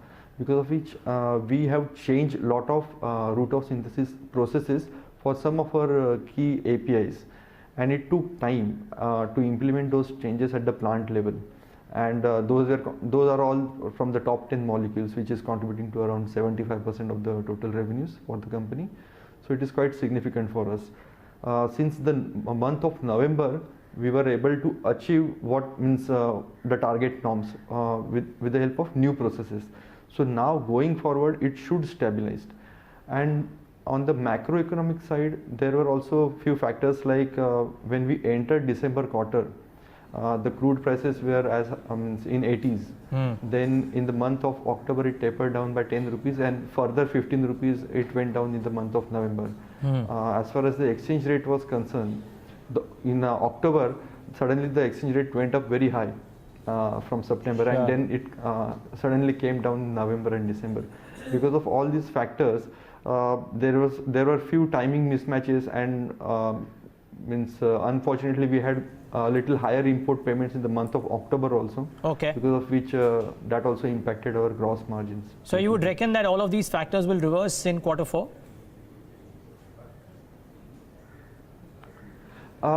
Not all of the factors, but definitely a positive trend is seen. Means as compared to September quarter, means we have done better in December. So in March quarter, it should be even better, no doubt about that. But hopefully there should not be any additional shocks in terms of haphazard forex movements and something like that. But otherwise, from our internal efficiencies point of view, it will keep on improving. March quarter should be good. By the end of March, I think we should be able to operate at the full efficiency. Margins expand from 13.7% to a number northwards of 15%? It should. Towards that figure. Okay. What's the update on the Palghar plant clearance? It's taking unusually long, right? And yes. So we had submitted the last voluntary response in October, and then we have been following up. So we have also requested them for a con call to know the further state of action. In fact, over this weekend, we haven't heard from them as in what should be the next course of action. We are ready for reinspection or whatever the process we need to follow. However, we have heard over this weekend that there was some reference to our DMF by some another ANDA, and because of which FDA has communicated with us for clarification on one particular DMF which is filed from that plant for the US market. So that seems positive, at least the things seems alive, but then we need to figure out how to means speed up the process. Okay. The other bit is, I mean, you were also wanting to make a point if you want to finish that point too. But point two, part two of my question would be, Adhish, that almost everybody within this whole API circuit seems to be pointing at a much better revenue and pricing scenario going ahead. Most of the companies actually that have reported numbers too have done fairly well. How do you see the next 12 months for that business?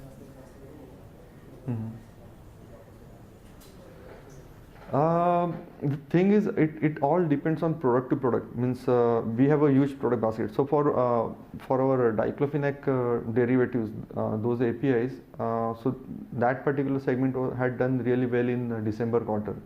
So it will depend on product to product. In general, we feel that I mean, any undue advantage undue margins, high margins won't last for long. Ultimately, it should all balance out in longer term. Okay, so give me a sense, Adhish, before we wrap up. Quarter 3 having been what it is, you said that you could be nudging towards the 15% EBITDA margin mark as well. What's the guidance for quarter 4? Rough guidance, ballpark estimates, and how do you see FY20 or FY19 as we speak? Okay, means rough guidance means definitely we should be able to do a sales of what little bit more than what we have done in December quarter, and more importantly, we will be focusing more on the volume growth, which is more important for us. Also, we are actively focusing on reducing our working capital, which is quite high. Even though our debt to equity is 1.1, but then working capital we want to reduce it to quite some extent. And going forward for next financial year, I think the thing should be stable enough, and 19-20 and especially 2021 should unleash the full potential of the company as far as the current capacities are concerned. Okay, Adhish, we wish you all the best for that, and sincerely hope that you can do much better on the operational front as well as on the volume front, both in quarter 4 as well as FY20. All the best. Thank you. That's the CFO of Aarti Drugs. Cautiously optimistic about the quarter 4 and maybe the outlook ahead as well. Let's wait and watch if they manage to stage a bit of a comeback onto the operational front, on the margins front, and then some more. But moving on from Aarti Drugs to Astral Poly. Yeah, Astral Poly has reported strong set of earnings for the December quarter. Revenue jumped 25%, while profits grew 15%. However, margins remained flat. To understand these factors at play in the quarter gone by, Yash Upadhyay had a conversation with the CFO, Mr. Savlani, and began by asking him about the volume growth in the PVC business. Listen in. So PVC pipes and fitting segment volume growth was close to 4.5% kind of level, and the value growth was around 24%. Right. Sir, while the volume growth number has come in slightly low, I believe 4.5% is typically lower than what you generally do. Margins too have, not quite shown signs of encouragement. They have improved optically on a year-on-year basis, but an ever so slight improvement. What are the factors at play for this?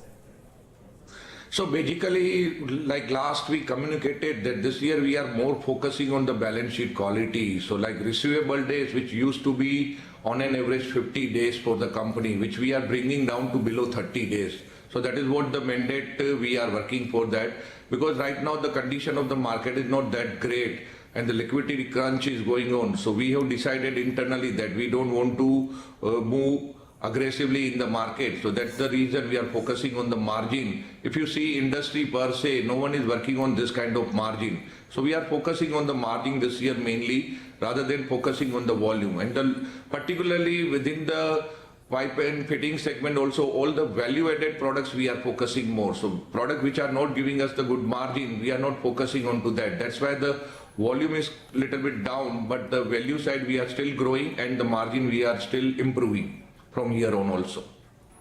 Right.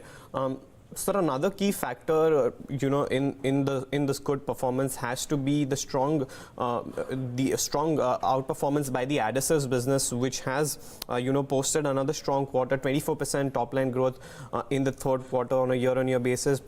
Going forward, how are you looking at this space, and what is the kind of product mix that you're targeting? So adhesive is also doing well for us, except last quarter again the same situation in adhesive. Also we are now planning to have a focus on the balance sheet quality. Like every distributor, we are now fixing the limits, which was not there earlier. So we are doing little bit tight over there also. So 1 or 2 quarter little bit sacrifice we have to do into the volume terms in adhesive. But overall, whatever our original guidance was that the adhesive at a consolidated, we are going to grow at a 20% plus, and that is what exactly we are doing. If you see 9-month performance of Astral adhesive division, we have grown 21% top line. So that kind of run rate we are having in mind, and next year also we are targeting to be a 20% plus growth in adhesive segment. Mr. Savlani, coming back to my previous question on margins, you mentioned about how the improving product mix has aided the margins, and you look at improving them further. Is there been any benefit in terms of the crude oil prices coming off as well? No, actually, if you see, crude has not helped anything to the CPVC business. So CPVC prices are stable. When the crude was $80, the same price was there. Today crude is 60. The prices are same. So actually in CPVC segment, the supply at the raw material level is high at the global level. So there is no changes taking place. So in a way, it's good for the industry that it is stable since last almost 2-3 quarters. Right. So we spoke to another peer, another company in your peer set, which is Phenol-X Industries, and they too mentioned about pressures when it comes to volume growth in the third quarter. You have reiterated that as well. How are you seeing the fourth quarter so far, and do you see demand and volume push coming on, say a couple of quarters from now? Is there a recovery in sight?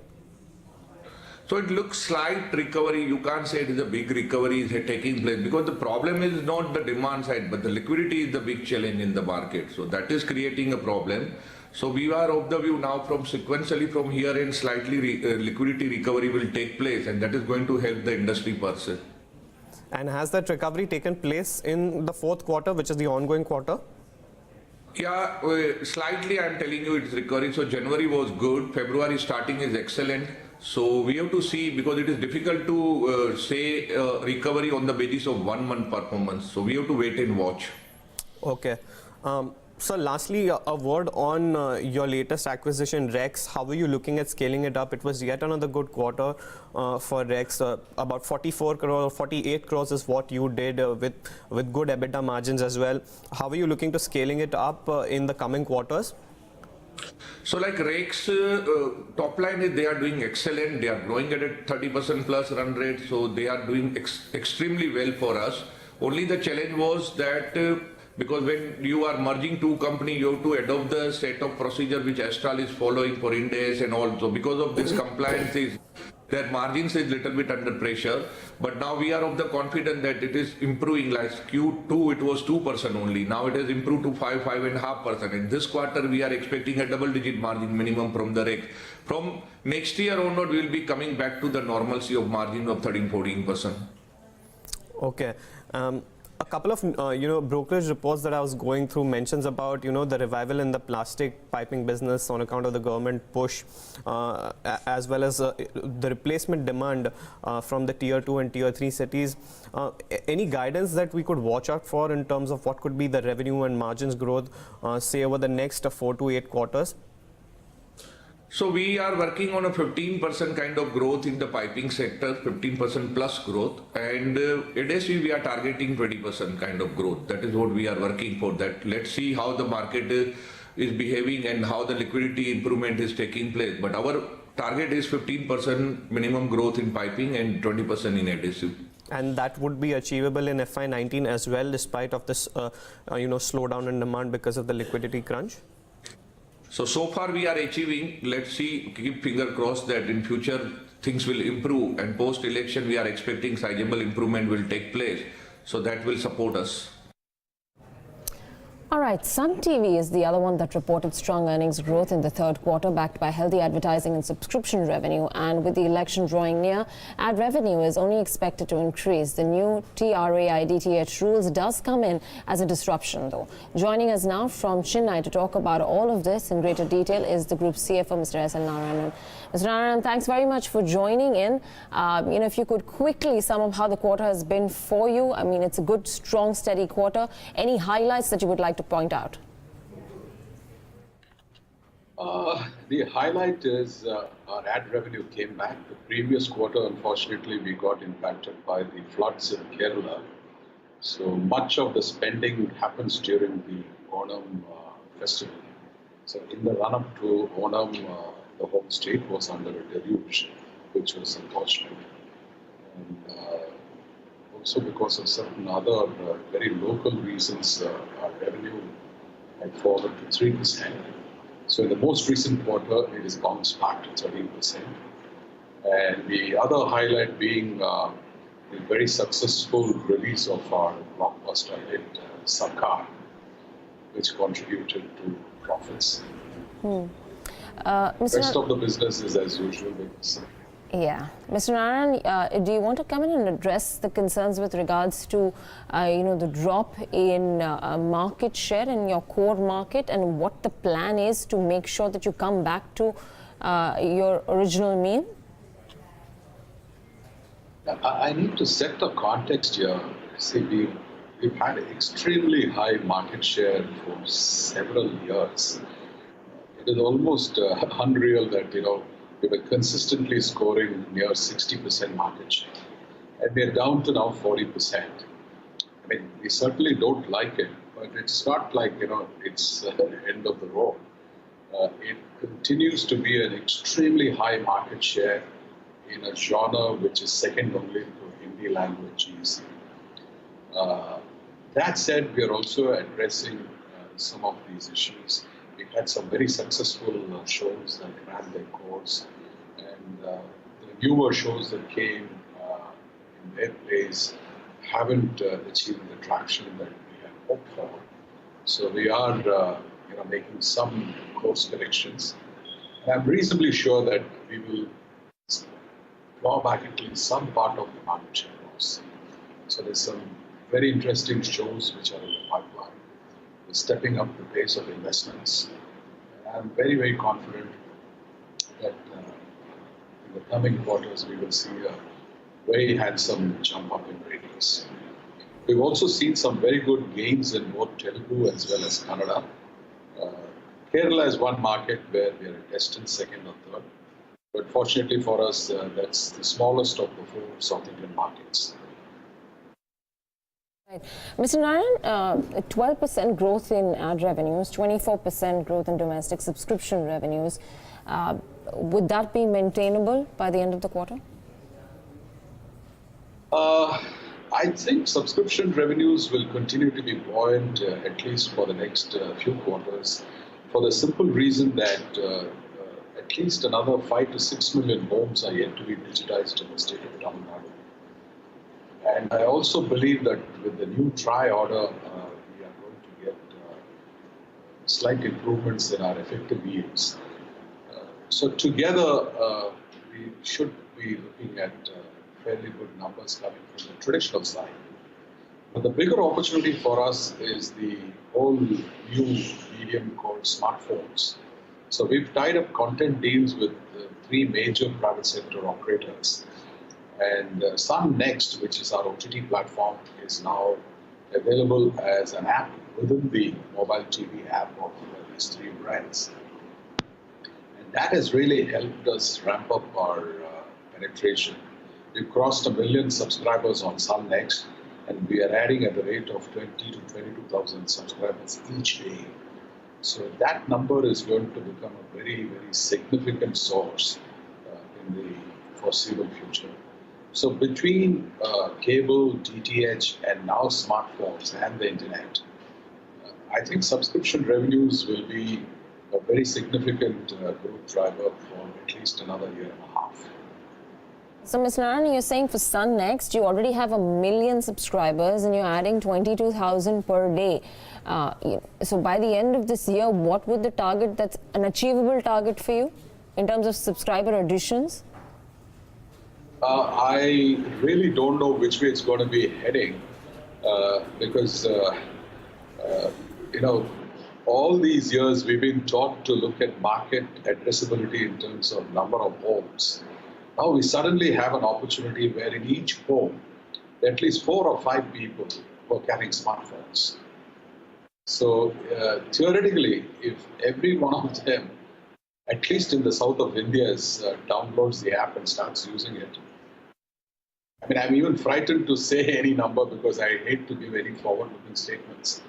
But I think it is going to redefine the landscape for content producers like us.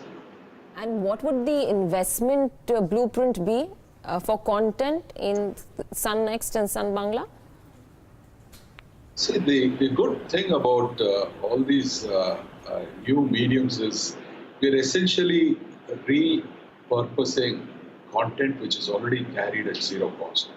So some of the movies that we have now uploaded on Sun Next, whether it's Tamil or Telugu or Kannada or Malayalam, have all been used up and amortized and costs fully taken in the legacy business. So whatever content we are now putting on to Sun Next is content which is available at zero cost. So it pays now to make fresh investments, exclusive content onto Sun Next. So we will be making a formal announcement on what we plan to do in terms of putting additional content onto Sun Next. And talking about Sun Bangla, our investments in the first year will be about 85 crores. We will start with 3.5 hours of programming per day, prime time, and that will get increased by half an hour every 6 months. So by the end of the second year, we think we will have close to 7 hours of original programming, which will achieve parity with our competition. All right, Mr. Narayanan, we'll leave it at that. Thank you so very much for joining us this morning and addressing Sun TV's numbers there. So pretty optimistic management there with regards to the new launches of Sun Bangla and Sun Next, and subscriber additions also at a healthy pace. Yeah, well, the markets, by the way, just before we wrap up, flattish. Watch out for PI Industries. That stock seems to be really revving up after a good quarterly numbers. I'm sure the FNO show will take forward that all of that. It's a wrap on this leg of Indian Open from Devi and me and the team that put this show together. Thanks so much for watching.